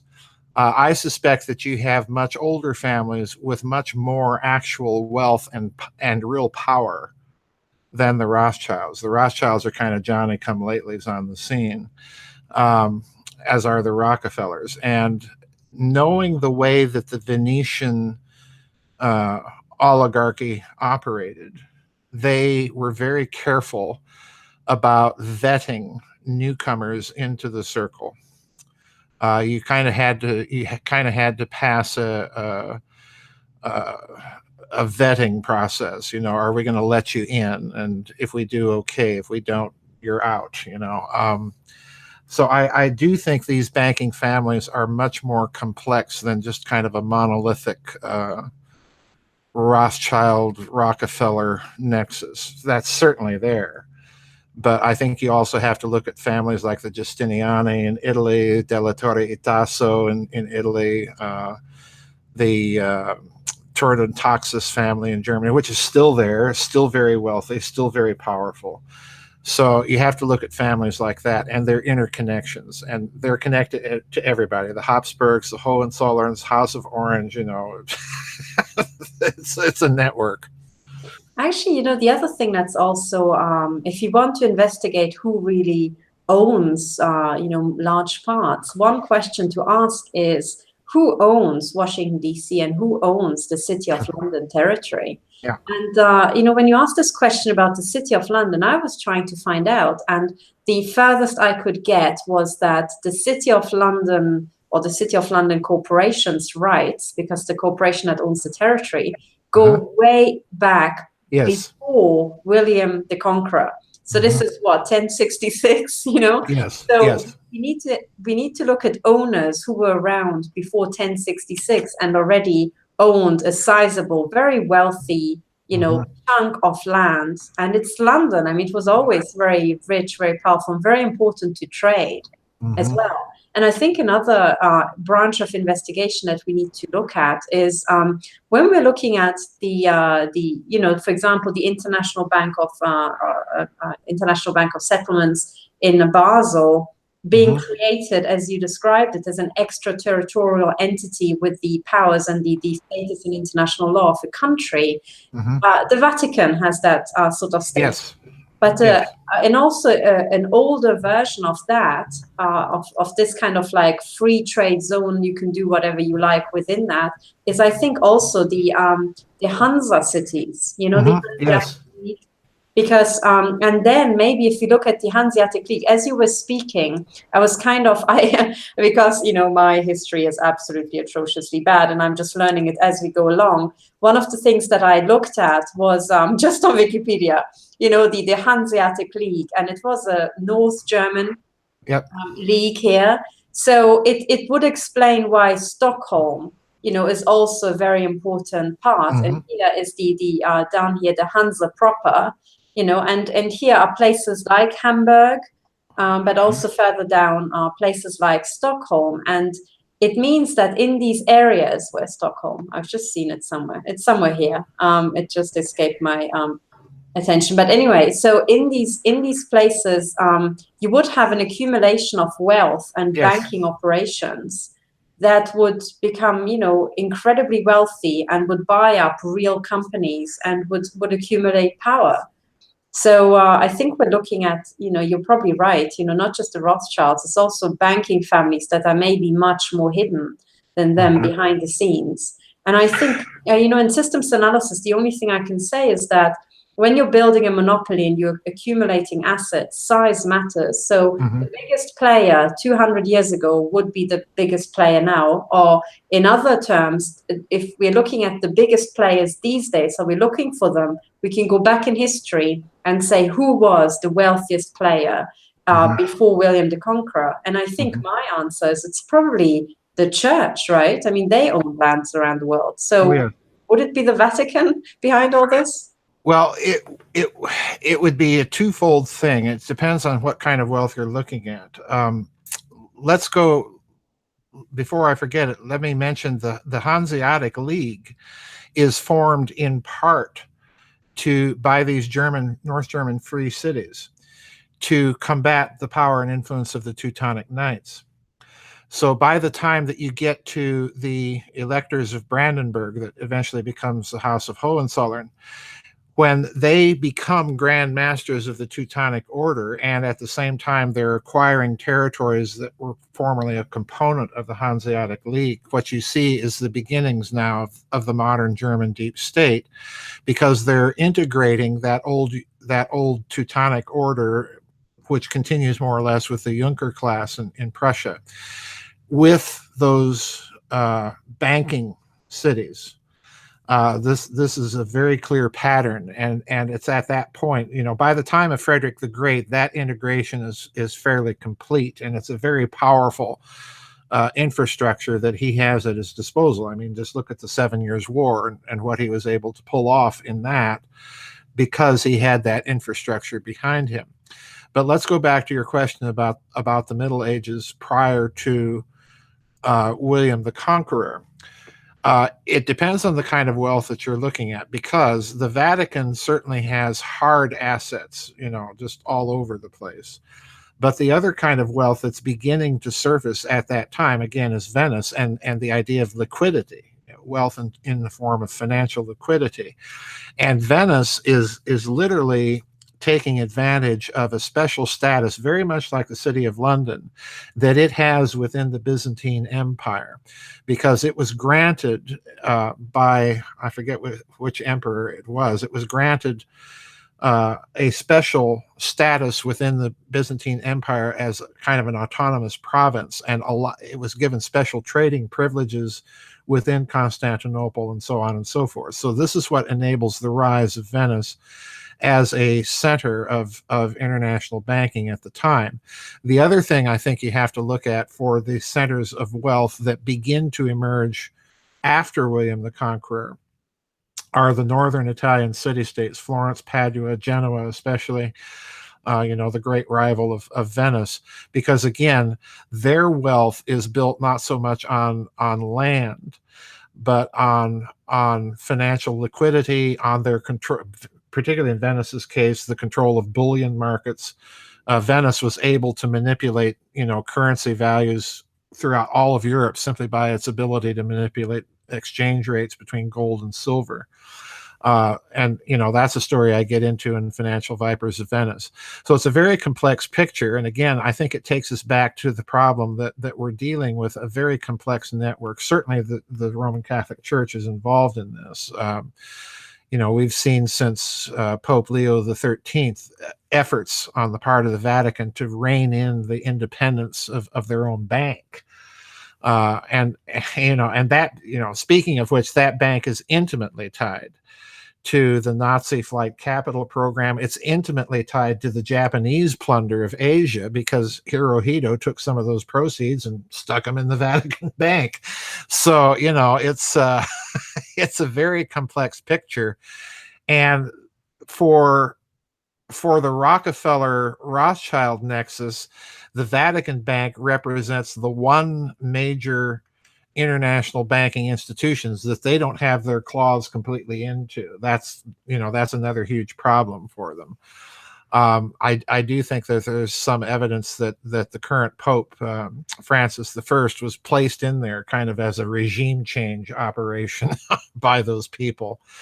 But it's a very, very complex picture. And when you say Vatican Bank, the other problem that you have to look at are the Italian nobility that are closely associated with the papacy, the Nogara family, people like this, that have had a long-standing connection with the Vatican. And, you know, I'm mentioning families that most people haven't heard of, but they're there behind the scenes. And the reason you never hear from them or about them is that they're extraordinarily powerful.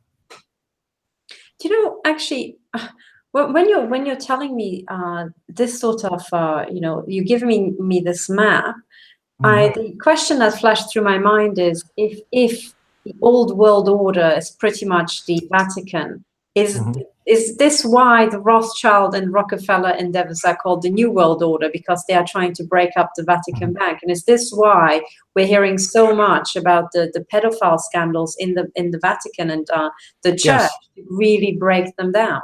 Yes, this is exactly why. This is the old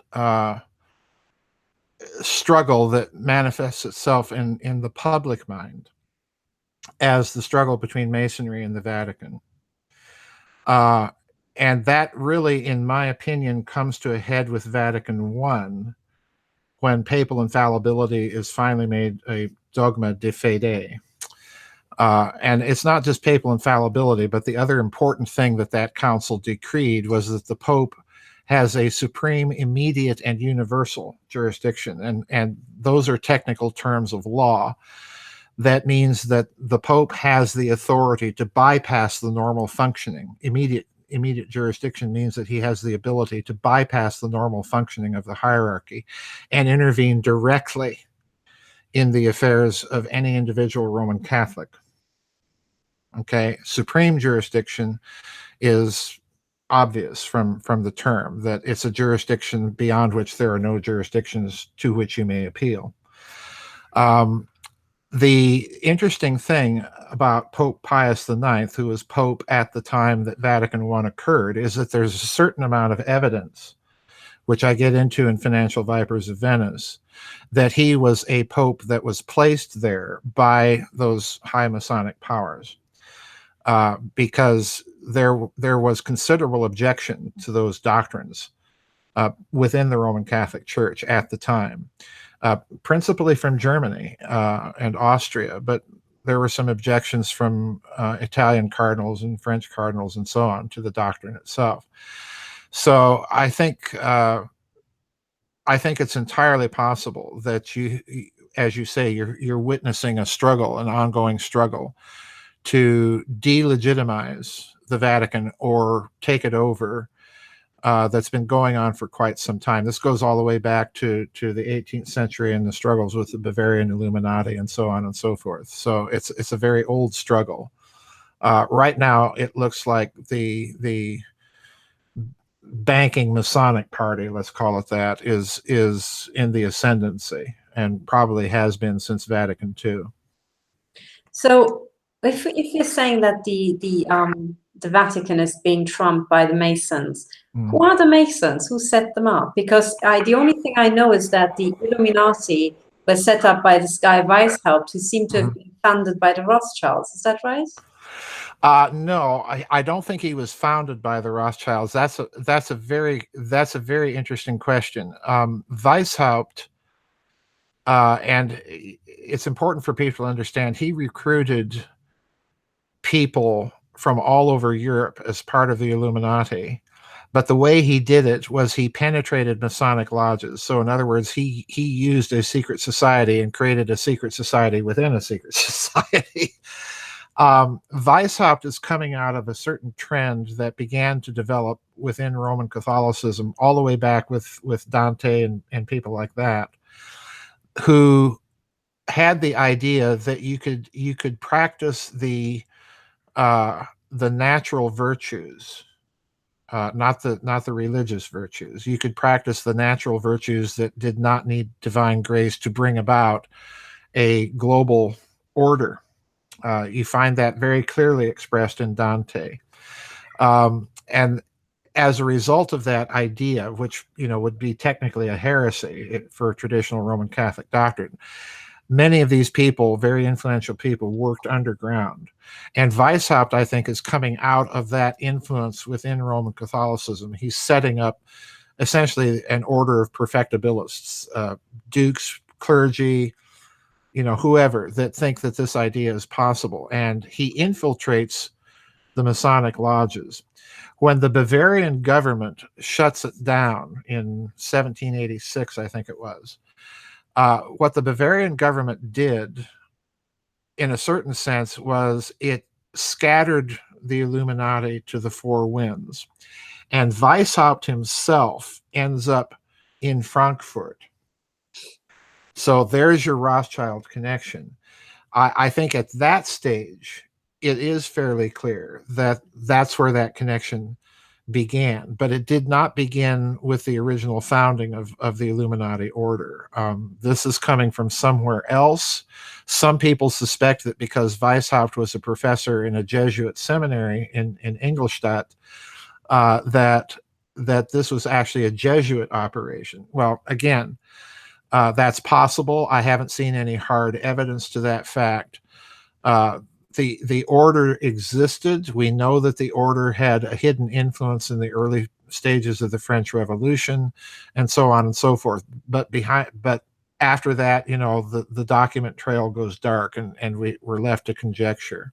But it's interesting that when Pius IX, Giovanni Cardinal Mastai Ferretti was his actual name, when he becomes Pope, there were people within the Roman Curia, and this was subsequently published, that suspected that he had been initiated in some sort of lodge in Philadelphia. And the problem there is people always think, well, Philadelphia, he never went to the United States. Well, the problem is the Illuminati had code names for every city in Europe. And Philadelphia could have been a code name for, a city in Europe, as far as the Illuminati are concerned. So I tend to treat the story with some possibility of truth. The question is, how would you describe the Illuminati compared to the Masons? Are they a more militant, a more aggressive arm? Yes. And okay, because one of the things I really struggle with as a systems analyst is I think, okay, there's the Vatican, you've got church land all around, for pretty much everywhere around the world these days, a very big operation. And what goes with a big operation like that is a huge intelligence agency. So you have massive Vatican intelligence operations absolutely everywhere. And then the question is, who are the intelligence agents? And some people say, it's the Jesuits, they are the enforcement arm and so on. And you have these recurring links to the Jesuits. Now, in the spy game, this whole running of groups and infiltrating of groups has been figured out, absolutely centuries ago. And one of the oldest tricks in the book is that you have one organization that you control. And then when you have, reactionary forces, or you have more violent forces, you set up secretly an organization for them to kind of catch them in that pool. And then you control that organization as well. Yes. And for me, what really nails it is that at the size that Vatican intelligence must have been, I think it would have been impossible to start something new and it not being infiltrated sooner or later. So, if Weishaupt is a figure who is figuring all along, to me that indicates that he was bought, and paid for from day one, pretty much. Now, the question is, if you are telling me that they were involved in the early days of organizing the French Revolution, wouldn't you... If I were the Vatican and I wanted to, say, asset strip the French king, I would set up, a kind of like what we would call these days a Gladio-style, militant organization sort of thing. Which very much sounds like the Illuminati. And I would kind of sieve my Masonic pool of people, and I would kind of gently, select the ones which are particularly conspiratorial and militant into the Illuminati, make them feel extra special, and use them as my special squad to set these things off. That's possible. Again, there's no hard evidence in Weishaupt's case. I've tended to view Weishaupt as just kind of a mad, evil genius, out to dominate the world. But it's interesting to speculate here because, number one, when Weishaupt sets up the Illuminati order, in some of the papers that the Bavarian government seized, he made the claim for it, and you know, when you reached a certain stage of initiation within the order, you were told that the order claimed for itself every sovereign right of a state. In other words, it had the power of life and death over its members.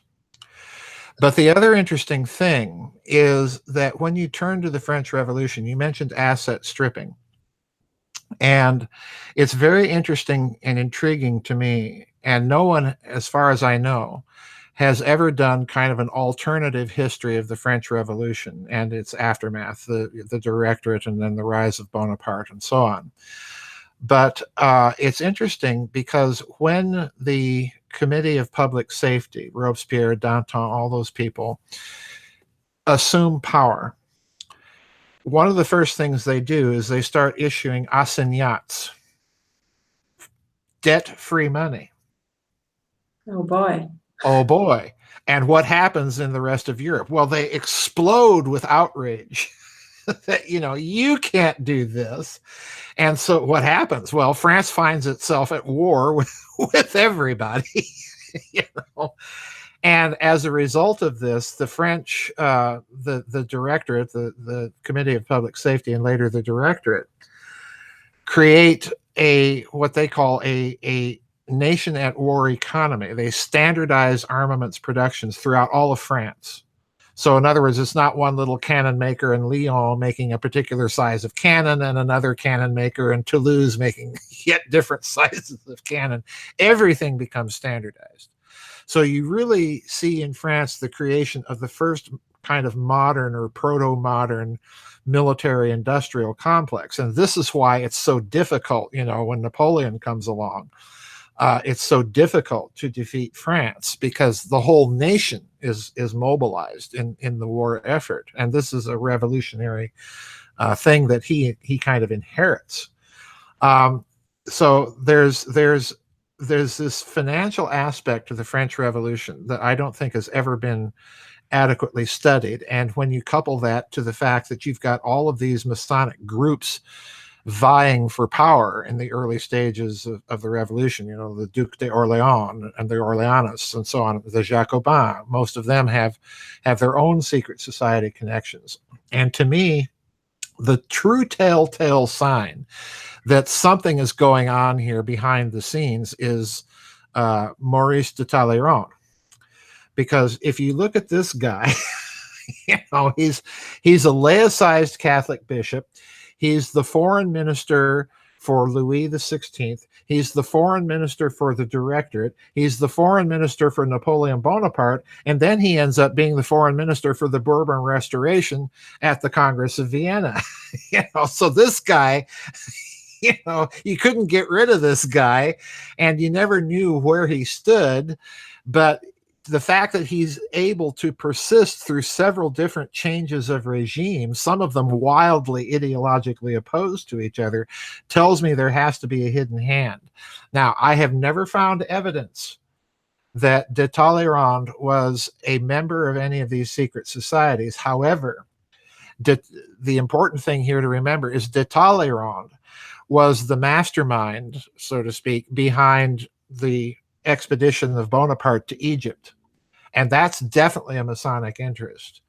So, and besides the fact that Napoleon is bringing along all these Masonic scholars with him to Egypt, you know, not the least of which is Champollion, you know, the Rosetta Stone, he's got all of these people in tow, you know. So the way I've always looked at it is, yeah, this was some sort of hidden Masonic expedition, you know, and also a way to try and get rid of this troublemaker, you know, send him to Egypt, you know, get him out of our hair.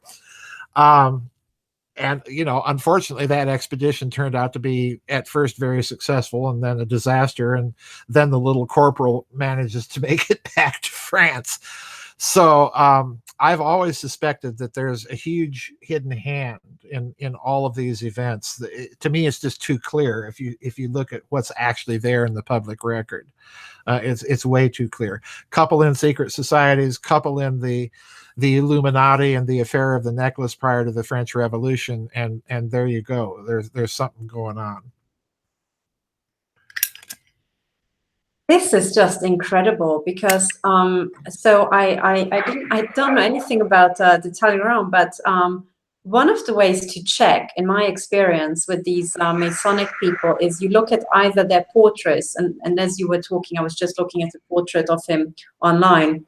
Sometimes there are hidden symbols, but another way to check is to look at their graves, because usually in the graves, they just blow it all open. It's like, here's the revelation, I've been one all along, there you go, in your face, sort of thing. And sometimes they have big, family monuments and Mm-hmm.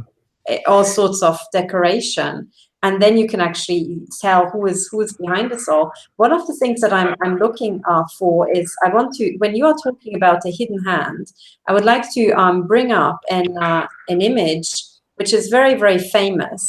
And it's about the declarations of the rights of men that Yes. came out of the French Revolution. I'm just looking at a very a high enough resolution image of it.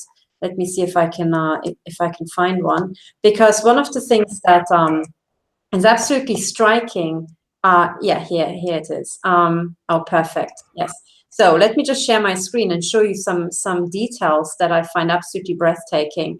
So this is the declarations of the rights of man. As I understand it, that came out of the French Revolution. This is in 1789. Mm-hmm. And then when you look at the symbolism, you've got this, whatever, I probably don't use the right term, but it looks like a spear to me, this harpoon kind of thing. Then you've got the red cap that was a recognition symbol in the French Revolution. But then you have this angel here on the right. And even back then, people used to be predominantly right-handed to look, so they would look to the right first. And this was known by painters. So the right side was very important. And you have this angel pointing down, maybe at the laws here, and then pointing up, and there you have the all-seeing eye, pretty much the same one that appears on the $1 bill. Yep. So the hidden hand is right there. And then if there were any doubts, there is here the snake that bites its own tail. Yep. The cycle of revolution and the snake. Now, if you go to the Vatican, the people who followed me already are probably sick of hearing this, but if you're talking about the Vatican, one of the things that people need to know about is the Nervi Hall. Oh, yes, yes. Big audience hall here. Yep. That, sorry, that's a YouTube link.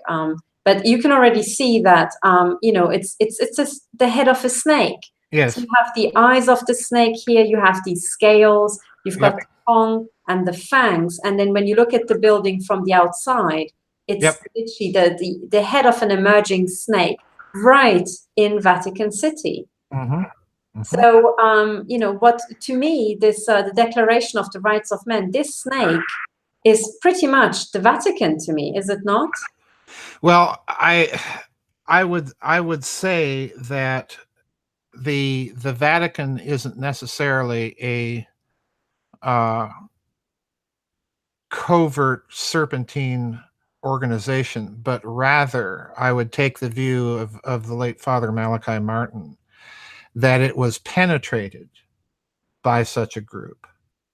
And if you read his books, they're quite astonishing, because this was a pervasive theme throughout all of his books, that the Roman Catholic Church had been penetrated. His last novel, Windswept House, the novel opens with Masonic rituals and sacrifices being performed simultaneously in Charleston, South Carolina, and in Rome. And the novel Vatican itself goes into even more breathtaking details, if you know enough about contemporary Roman Catholic Church history, to identify who the characters are. So I think the case is rather that, as the Masonic documents itself testify, and I mentioned one of these in Financial Vipers of Venice, it's called the Final Testament of Piccolo Tigre, who was one of these Italian mid-19th century revolutionary Freemasons, Giuseppe Garibaldi and Giuseppe Mazzini, the leaders of Italian unification, were Masons. So I think that this rather represents a penetration of the Vatican. And incidentally, Malachi Martin himself points out that building, that when it was constructed under Paul VI, had clear symbolisms. So, you know, he was decades ahead of the curve here. Going back to the idea that there is something very suspicious going on in the French Revolution. On my website, if any of your listeners are members of my website, I have a webinar in there about the Louisiana Purchase. Because if you really dig into that history, again, it's very, very murky, and it goes into all sorts of directions. You've got Thomas Jefferson, a Mason, concluding a deal with Napoleon Bonaparte to buy Louisiana, and the whole purchase is being underwritten by a British bank at a time when Britain and France are at war. And the bonds being underwritten are sold, guess where? In Amsterdam. Oh dear. Yeah, so, you know, the Louisiana Purchase is yet another one of these things where you see these oligarchs moving and shaping things behind the scenes. And once again, there's a little de Talleyrand connection there too, if you're interested. But yeah, I think it's fairly clear. The Vatican, I do think, has been penetrated, because Vatican II was quite literally a revolution in the Roman Catholic Church. That was perpetrated, you know, if you study the history of that council, that was perpetrated by a group of people coming largely from southern Germany and Austria, that essentially hijacked the council, and then ended up with this liturgical revolution. You know, I can't tell the Roman Catholic Church of my youth. It does, what we have today certainly doesn't resemble it. And there's another Masonic connection there, because if you're familiar with the old Roman Catholic Mass, the Tridentine Mass, you know, the current Mass looks nothing like it. But there's a reason for that, because the archbishop that was placed in charge of creating the Novus Ordo Missae was a fellow by the name of Archbishop Annibale Bugnini. And Archbishop Bugnini, after the new Mass is created and forced down everybody's throats, and Paul VI signs off on it, Paul VI was informed that Archbishop Bugnini, and presented evidence that Archbishop Bugnini was, guess what, a Mason. Boy. And Paul VI, of course, was just horrified, because it's at that point that he made that famous statement, "The smoke of the Antichrist has entered the church." And he sent Archbishop Bugnini packing to be the apostolic nuncio to Iran. You know, essentially exiled him, you know, which is a part of the story that people don't hear about too much. But you know, it was too late by that point.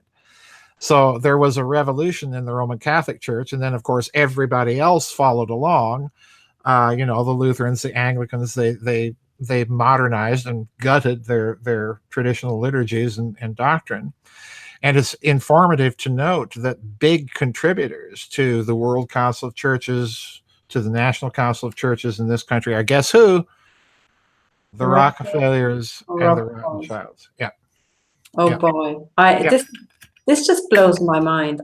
You know, the one question I have is, at what time, when year, what year are we talking about when you're talking about Vatican II? Let's say 1961 to 65. I think the fourth session of the council closed in 1965. So it was over a period of 4 years, but the real revolution occurred in the very first session of the council, when you had the delegations from Austria and Germany basically hijack the council. They took all of the agenda that had been prepared by the Curia in Rome under John the 23rd's direction. They took that agenda and were successful in getting the bishops at the council to throw it out entirely. So in other words, the council had been prepared, and things were prepared for them to debate and discuss, and that whole agenda was thrown out. So they literally, the council at that point became, you know, a rolling council, and basically rammed through a bunch of reforms. And that in my mind is why the council took so long, you know, 4 years. So it was a revolution in the church. And then the interesting thing is that when John Paul I is elected, well, let's remember something about Cardinal Luciani. He was the patriarch of what? Venice. And he was elected Pope, and, you know, 30 days later is found dead under very suspicious circumstances. And he was apparently trying to clean out the Vatican Bank and the Masonic influence within the Curia, and ends up dead. So, you know, we're dealing, in my opinion, you're dealing with the same institution, but essentially a very different group of people in charge of it now, that really have no ties to traditional Roman Catholicism as we knew it before the council. You know, the Roman Catholicism of Pius XII. That's gone. It's gone. That just, I mean, it blows my mind. I'm not a Catholic, but because they're such a huge force in the world, especially the Vatican Bank, I think it's important for everybody to understand what's going on, because their infighting is shaping world events. I have to say, this is absolutely mind blowing. I didn't have you know, any knowledge of this, and I have to say, I'm just blown away. I mean, you know, I think for my listeners, I didn't promise too much. I you know, promised you'll have a world expert here, and you can talk to Dr. Farrell about anything, and he will have encyclopedic knowledge. You know, the one thing I'm taking away is, so I'm just looking at the time, and I think we need to wrap up soon. But one of the things I'm taking away from all this is the recurring themes that we seem to come across over and over. For example, the formation of extraterritorial territories where people, or tax havens where people can do as they like. And the Vatican is one, Venice seemed to have been one, the Hanseatic League was one, City of London, Washington, D.C. And it seems to be like the same program over and over. And then there are also other institutions like that people maybe wouldn't naturally think of extraterritorial territories, which is the International Bank or Bank of International Settlements in Basel. So you have a building in a city that is an extraterritorial area. And another one that I would really love to talk to Dr. Farrell more about this is, for example, CERN, because I was just going to suggest, yeah, there is an extraterritorial entity. Yeah, I talk about CERN in my book, The Third Way. And it's interesting that you're a physicist, because I'm not, obviously, but with my elementary school physics, I'm looking at this project, and to me the suspicions began when they turned the thing on for the first time, and they shut it down right away, and claimed that the cooling mechanisms, you know, for those gigantic magnets that they have in that thing. And I did research on some of those magnets and some of the detectors, Dr. Horton, and discovered that some of them are putting out magnetic fields around 8 Teslas. And I'm thinking, oh my God, you know, that's several times stronger than the local magnetic field of the planet. You know, it's just gigantic. And at that point, I began to wonder, well, is this thing really just about particle physics? Because I go back in the book to the papers that were published by a Hungarian Jewish electrical engineer between the wars by the name of Gabriel Krohn. Incidentally, he ends up in this country directing General Electric's research division. But he published a paper in 1935 that won him the Montefiore Prize at the University of Liège in Belgium. And this paper is a breathtaker, because what he says in the paper is, okay, we can take the tensor calculus and analyze any electrical circuit in terms of the higher dimensional mathematics in the tensor calculus, and we can use that in turn to explain the transients, the electrical transients that emerge, here it comes, in large networked electrical systems like CERN. And if you stop and think what he's really just said, is we can take all of that tensor calculus from general relativity and apply it to electrical circuits and design. He goes on to say we can design any electrical circuit that we want to by means of tensor calculus. So in other words, he's looking at all electrical systems as specific manifestations of a generalized electrical machine. And you simply manipulate the matrices in the tensor calculus to create whatever machine you want to do. So what he said is we can take the tensor calculus from general relativity, bring it right down here on the laboratory bench, and engineer higher dimensional circuits on the laboratory bench. That's a whopper. That's a whopper. Because he's telling you you can engineer space-time on the laboratory bench. You can create higher dimensional effects. Well, I began looking at CERN and thinking, oh my God, if you apply that kind of analysis to this machine, it's not about particle physics. It's about hyperdimensional physics, which particle physics has to be. But it's about higher dimensional physics in a much more macrocosmological sense. And I thought, okay, well, that's a wild hypothesis, hypothesis to be sure. And then, lo and behold, after the book gets published, a couple of years later, CERN is finally coming out and admitting, yeah, we're looking for evidence of higher dimensions. So what I think you're looking at there is something much more than particle physics.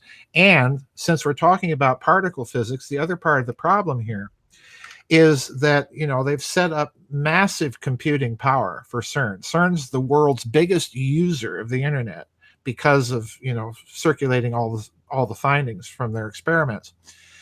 But they've set up these massive computing power and designed algorithms in the computing machines to pull data for the scientists to look at. So in other words, the first pass, the first filter of all of those particle collisions is being analyzed by computers, and the computers are pulling out things to send to the scientists to look at. So I'm thinking, okay, why could you not then set up a layer of secret algorithms and funnel any anomalous results that you might be getting from these experiments, like evidence of massive torsion effects and so on, and funnel those to secret committees of scientists. And you could also do a third layer, because I'm thinking if you've got such massive magnetic fields buried in piezoelectric rock, as some of that collider is, then it's possible you might be getting magnetic resonance effects in the planet itself. And you might be getting also, by resonance effects, you might be getting some sort of response in the sun, all right? Because the magnetospheres of the two bodies touch.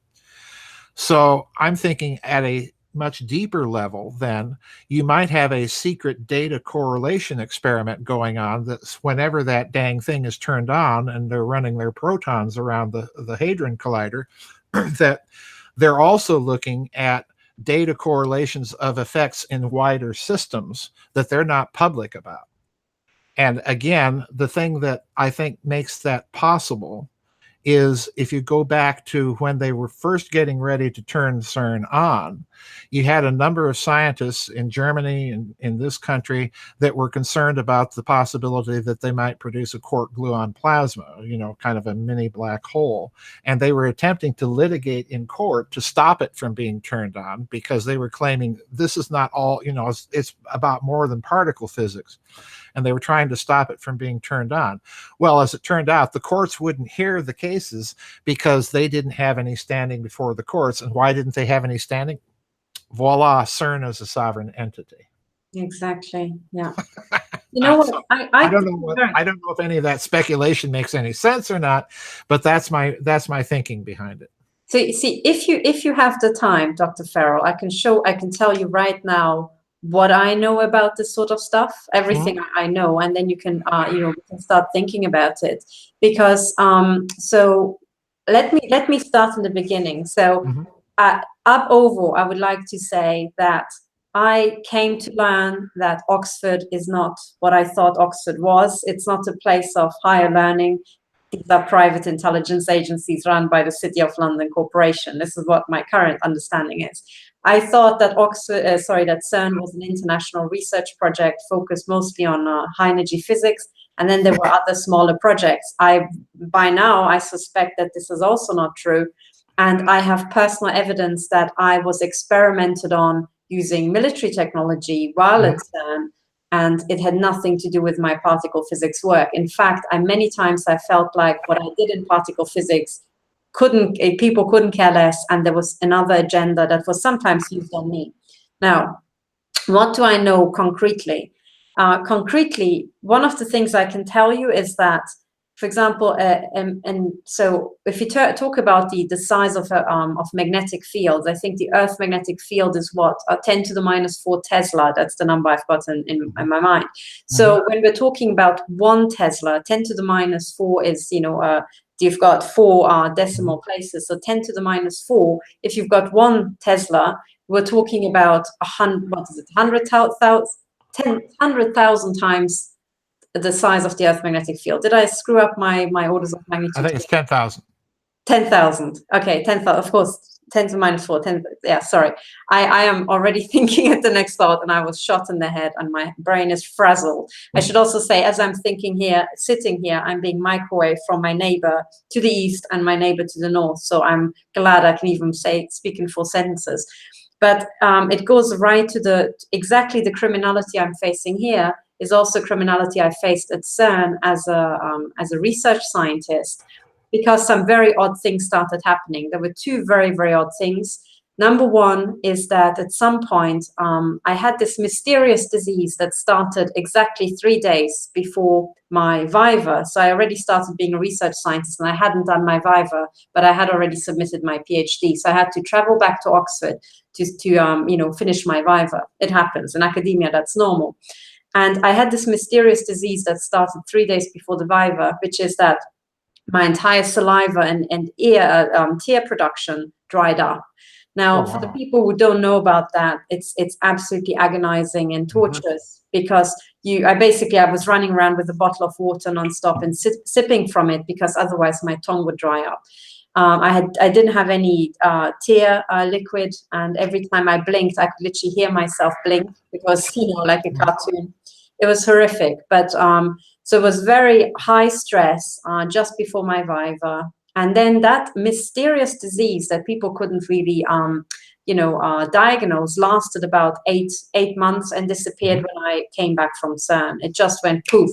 It went literally poof, exactly as it had appeared. And it was totally undiagnosed and hasn't come back. That was something very odd, where I felt, now looking back, I'm 100% sure that it was the intelligence agencies running medical experiments on me. But then something other and very curious thing happened. And I think this is an actual real evidence I have of experiments going on at CERN that are in the CERN region that have nothing to do with physics, which is that a few weeks before coming back to Oxford, I went to go shopping, and we used to live on the French side. So if you work at CERN, you can choose to live on the Swiss side, which is very expensive, or on the French side. So I lived on the French side, and if you wanted to go to a nice supermarket, you had to go around the Jura. So it's serpentines up and then around and then, serpentines down. So I was driving on my own, and it was, just a few weeks before we came back, or a week or two before we came back. And there's a city or town called Bellegarde on the other side of the Jura. And it has a normal town sign. And I was driving along, and suddenly this thought came into my mind. And I could see the Bellegarde sign coming up, and I suddenly thought to myself, what does it say on the sign? But it was almost like a question to myself. And I said, well, I don't know, probably welcome to Bellegarde and that sort of rubbish, so who cares? And then I suddenly had the thought in my mind, but are you sure? What does it really say? And I said to myself in the kind of not hearing voices type of thing, but your internal dialogue. And I said to myself, well, I don't really care. Maybe it's partnered with some town. Who gives a damn? And suddenly I thought, well, if you don't check now, you will maybe never find out. And at the time, this sentence was like, well, you know, I'm going back to Oxford. Of course, this is the last time I go shopping here. So I slowed down my car to have a look at the sign. And I read it, and it said, welcome to Bellegarde. And it was partnered with some cities, exactly as I expected and remembered. And I thought, okay, well, that was really worth my time. And I wanted to accelerate my car up from before I drove something like 80 kilometers per hour. Now I had slowed down to something like 40, maybe even slower. And as I was about to accelerate, two cars came around the bend, racing with one car right in my lane. And the car in my lane overtook the other one in the bend. And literally the gap between that car and the nose of my car was, I mean, not more than this. It was just shocking. I already thought, right, that's it, I'm going to die. And then, you know, it was also after a rectangular bend. So then I had to slow down, and I was just shaking and take the bend. And I just thought, what the hell just happened? If I had been just a second faster, I would have died. And then now this was a memory at the time, and I just told my husband what, you know, how the maniac French had almost killed me on the road, you know, again, because I remembered at the time there were a lot of car accidents in the region. And then when I found out what's happening to me now, I found out that I've got head chips. I discovered that there's something called synthetic telepathy, where they, you know, tell you messages with ear chips and your, you know, and then I thought back and I thought, hang on. That sounds like a near-lethal synthetic telepathy field test that was done on me. And I tried to remember the incident. And one of the things that kept bugging me at the time was this car was coming right at me, and I couldn't remember the driver. I couldn't remember if it was one driver, two drivers. Was it a man or a woman? I had no recollection. And as I was chewing my pencil, trying to remember the scene, I suddenly had a flashback, and I remembered seeing exactly what it was. And I know why I didn't remember driver, because there wasn't one. It was a remote controlled car. So in other words, what I was the victim of, or near victim of, is the, you know, I would say a synthetic telepathy field test where they used remote controlled cars in the region. And I later also discovered that the sign that I had, you know, by just going on Google Maps, the sign had been moved for this entire test to be right behind this right angle. So I can confirm that I, as a scientist, was being used by potentially the French military, maybe working with the Swiss military. And also, by just remembering the region, I can also tell people that there's a big, fat French military base under the Jura facing down Cern. So I'm 100% sure about that. There's also something called Fort L'Écluse at the end, the tip of it, which is an old defense fort. But there are always several cars standing next to a dilapidated entrance. So I think these cars are going into the main, military base there. And it would make sense, because that would be the mountain range looking down on the plain, so on the Swiss. So if you had any Swiss armies coming your way, you would want to have all your equipment in the mountain. So that's things I can definitely confirm, and that they have this sort of synthetic telepathy and biological experiments going on there. And they're using CERN personnel 100%. So that much is certain. Now, the question about the accelerator, another piece of information you might be interested in is that when they had the shutdown, what we were told, okay, as physicists, because as you very accurately explained, you are using the data that CERN gives to you. And I think that's also very important, you know. In the olden days, I would have never, ever questioned that, you know. Right. And there are always physicists who make sure they run their analysis also on the main data set and so on and so on. But then now I think, hang on, were these my colleagues or those physicists running the analysis, were they maybe intel agents, you know, in the employ of the intelligence agency? So this element of, well, you always have a couple of infiltrators. I'm aware of this now, and I wasn't earlier. Now, the big cataclysmic shutdown that happened, I can tell you the story that was told to the physics community, which is that, so I think at the time, the person who was in charge of CERN was a guy called Chris Llewellyn, and the Llewellyn-Smith equation is named after him. But he, I think, was the DG at the time, and he gave a speech in Oxford, and he explained what happened. And he said, when they started operating the accelerator, so I should also say that 8 Tesla is, you know, 10,000 times, you know, or 80,000 times. as much as the Earth's magnetic field. However, if you have a modern MRI, that might also produce something like 8 Tesla. So Oxford had an experimental machine in 2010 that produced, I think, exactly 8 Tesla. But anyway, you know, what's special about CERN is that you produce these 8 Tesla on a 30-kilometer ring. So massive, okay, absolutely massive. And the entire 30-kilometer ring is superconducting. Now, when you have superconductivity, one of the big issues is that to keep it superconducting, you have to ensure that you don't have any friction whatsoever, because any friction generates heat, which quenches the superconducting magnet. And then you just have a normal magnet. So what you have is a current that's running around on a superconducting, pathway, hitting a normal resistor, and it just goes into meltdown, and you've got nonlinear forces and so on. So what Professor Llewellyn showed us was an image of what the accident site looked like, and they had to shut down because the magnet quenched, and it's a catastrophic event because the magnetic forces are so large. They think it was 100-meter strip of magnet that was kind of like crunched up and twisted and turned, and it just looked like a car crash. I've seen it. Exactly. So now the question is, why did it quench?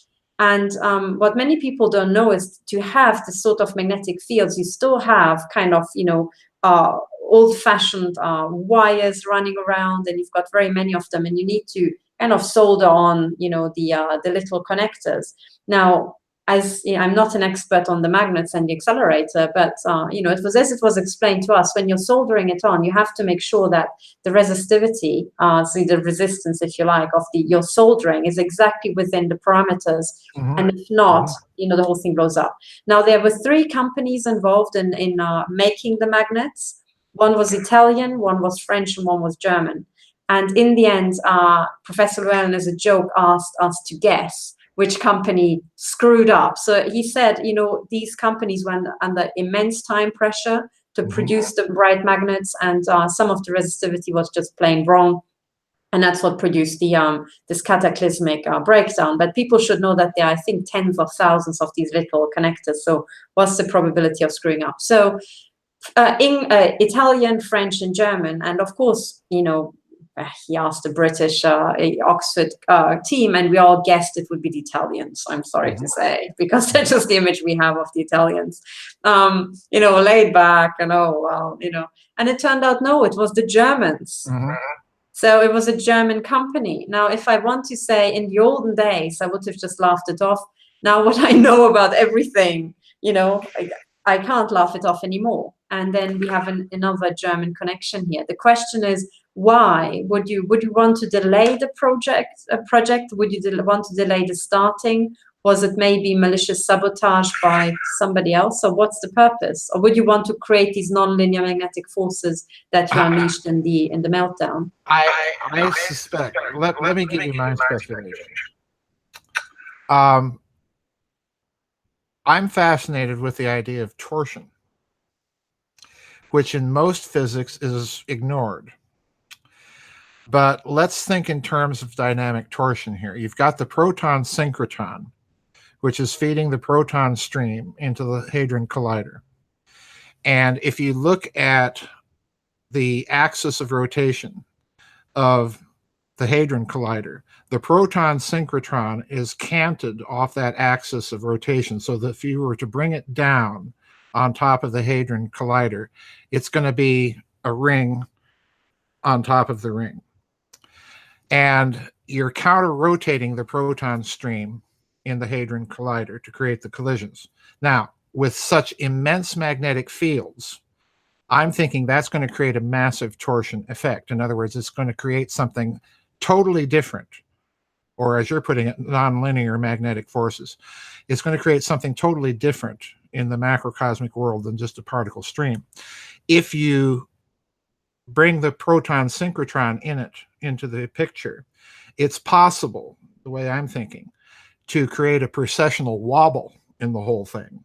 In other words, you're creating resonance effects in the whole structure of the collider. There's 5 accelerators, if I remember correctly, a linear accelerator, and then finally the proton synchrotron, which injects it into the Hadron Collider. So the way I'm looking at it is it's very possible, in my way of thinking, that you're creating a massive torsion effect that they're either not thinking about, or that they literally are trying to create, and that they may have been successful, and that it may have been that massive torsion result that ripped those magnets out of their position, rather than the public story that we've been told. This is why I'm so suspicious of the whole thing, because with such massive, and I've been saying that for years, even before I wrote that book, with such massive magnetic fields, to me, it just doesn't make sense that you would have a bunch of scientists not taking this into account. But if they are taking it into account, if this is an effect that they're literally trying to create, which would be a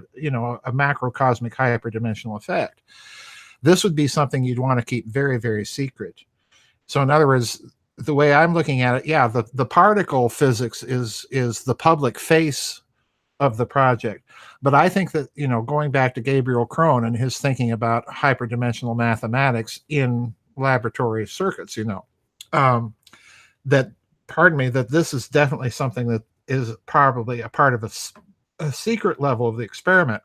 And the reason that I'm thinking in those terms is I go back to the Nazi bell story, which I spent a lot of time in my books about, because what were the Nazis doing with the bell? Well, they had a couple of counter-rotating drums in this device, in my opinion, probably stacked one on top of the other so that you could create this differential rotation. And then they had a serum which was placed in these drums that would spin them up. They were hollow, so that you're cohering the plane of rotation in these two drums. And the serum is described in the literature as having been a cherry red, heavy metallic goo. So I'm thinking, okay, maybe it's some compound of mercury, maybe thorium oxide isomer or something like that. And you're spinning this up in this device, and then you're pulsing it. This to me is the fantastic part of the story. You're pulsing it with gobs of direct current electricity. So I'm thinking what they're trying to do here is they're trying to create a massive torsion effect, and they're trying to measure, by means of the radioactive substance, any time dilation effects they're getting in the radioactive decay with this device. So magnify the bell, which the Germans are working on, all throughout World War II. And incidentally, that's the highest classified project inside the Third Reich, not the atomic bomb. This strange little device that they've built. Well, you take the bell's dimensions, which were about 15 to 18 feet wide, so, figure that the drums are going to be smaller. You magnify this massive magnetic field, you magnify it to the scale of CERN, and again, what do you have? You've got counter rotation, you're creating a differential rotation in a plasma, you are embedding it, which to me I think is a key component here, within a piezoelectric rock, and you're producing these enormous torsion effects in the magnetic field. That's why I think there's a whole other level to this project that's hyperdimensional in nature, and it has nothing to do with particle physics. And this is why I think there's a secret level to it. Now, the mind control aspect here interests me, because I just finished this new book, Microcosm and Medium. And what's very interesting in the patent literature of what you're calling synthetic telepathy, and that's exactly the term that the U.S. Army uses for this stuff. What's very interesting to me, Dr. Horton, is that if you read these patents, it over and over appears that what they're doing is they're modulating information into very, very strong magnetic fields and producing these interior conversations. Now, there is a paper that was produced by an American neurophysiologist, Michael Persinger, I think was his name. I know the last name is Persinger, in which he posits the possibility of being able to use this type of modulated magnetic field to entrain and modulate information on a global scale into people's minds. And I'm thinking, voila, where do you have on the planet a huge enough magnetic field that could induce things into the medium of the Earth itself and produce effects like this. And the interesting thing is they've got it down to the point now where they are able to read the electroencephalographic prints of an individual's brainwaves in certain specific conversational things. So in other words, what I'm suggesting is you could modulate specific information into a magnetic field and make that magnetic field have a global reach, but only one individual would hear it. And if you can do that, then you can modulate several channels of information into that magnetic field, and people are going to be hearing different, voices in their heads. So I'm willing even today now, long after I wrote the book on the CERN thing, to entertain the idea that maybe there is even yet a fourth layer to this project, that they're engaged in some sort of mind manipulation technology with this device, as well as the hyperdimensional torsion experiments that I think they might be conducting, all of these data correlation experiments I think that they might be conducting under the veneer of doing particle physics. So I'm kind of in the same boat as you. I think there are multiple levels to this project, and the very fact that it's a sovereign entity kind of clues me in that that's probably true. I think that is entirely possible. I think your dog knows that time's up, so we should probably wrap up. But I think I think it's entirely possible. That's what I can say, because when I look at how science is funded, it is just we as scientists, we don't get the money. The Right. project gets the money. And when you work at CERN, the typical thing is that you're given a laptop, but not necessarily a desk. I mean, I was lucky, I got a desk. But, if you get a banana box, you already assume your supervisor must love you. You're very special because you can sit on a banana box. So I'm exaggerating, but that's pretty much the entire approach of particle physicists. So we are, made to make do with, we've got all this fancy equipment, but then what's given to us is very minimal. But then we have the situation whereby there are these big holy projects that are sucking large amounts of money.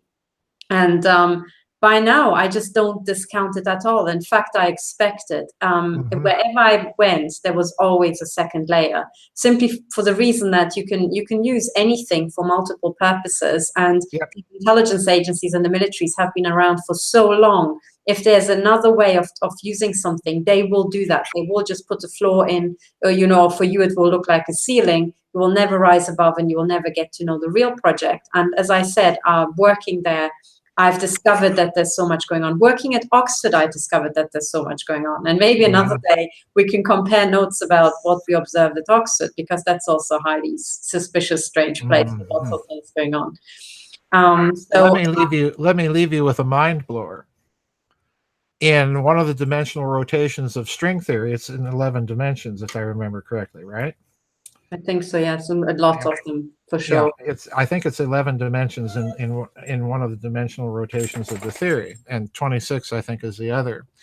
Well, interestingly enough, neurophysiologists have recently discovered that the human brain, if you do a topological mapping of the human brain, the neuronal network and so on, it's best mapped in 11 dimensions.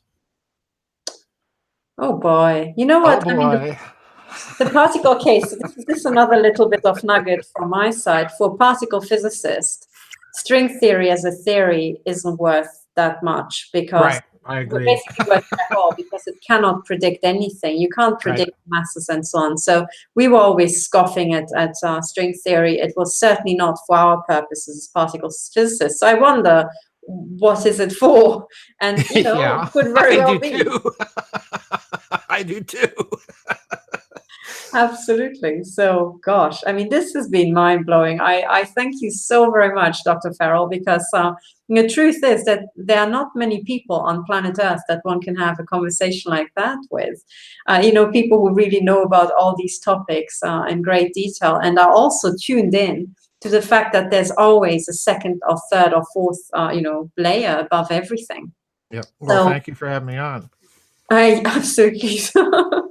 I thank you very, very much. And to my listeners, I just would like to encourage you to start researching, because everything we talked about today, these extraterritorial areas, the financial flows, the secret societies, the secret weapons technologies, it turns out it's not esoteric, it's not out there. It turns out it affects us every day, pretty much, without noticing. So it looks like you agree with that statement. Oh yes, absolutely, absolutely.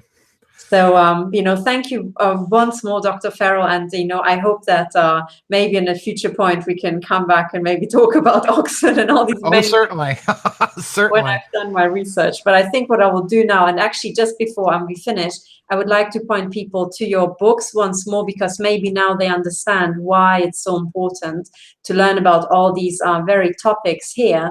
So again, Dr. Farrell's website is gizadeathstar.com.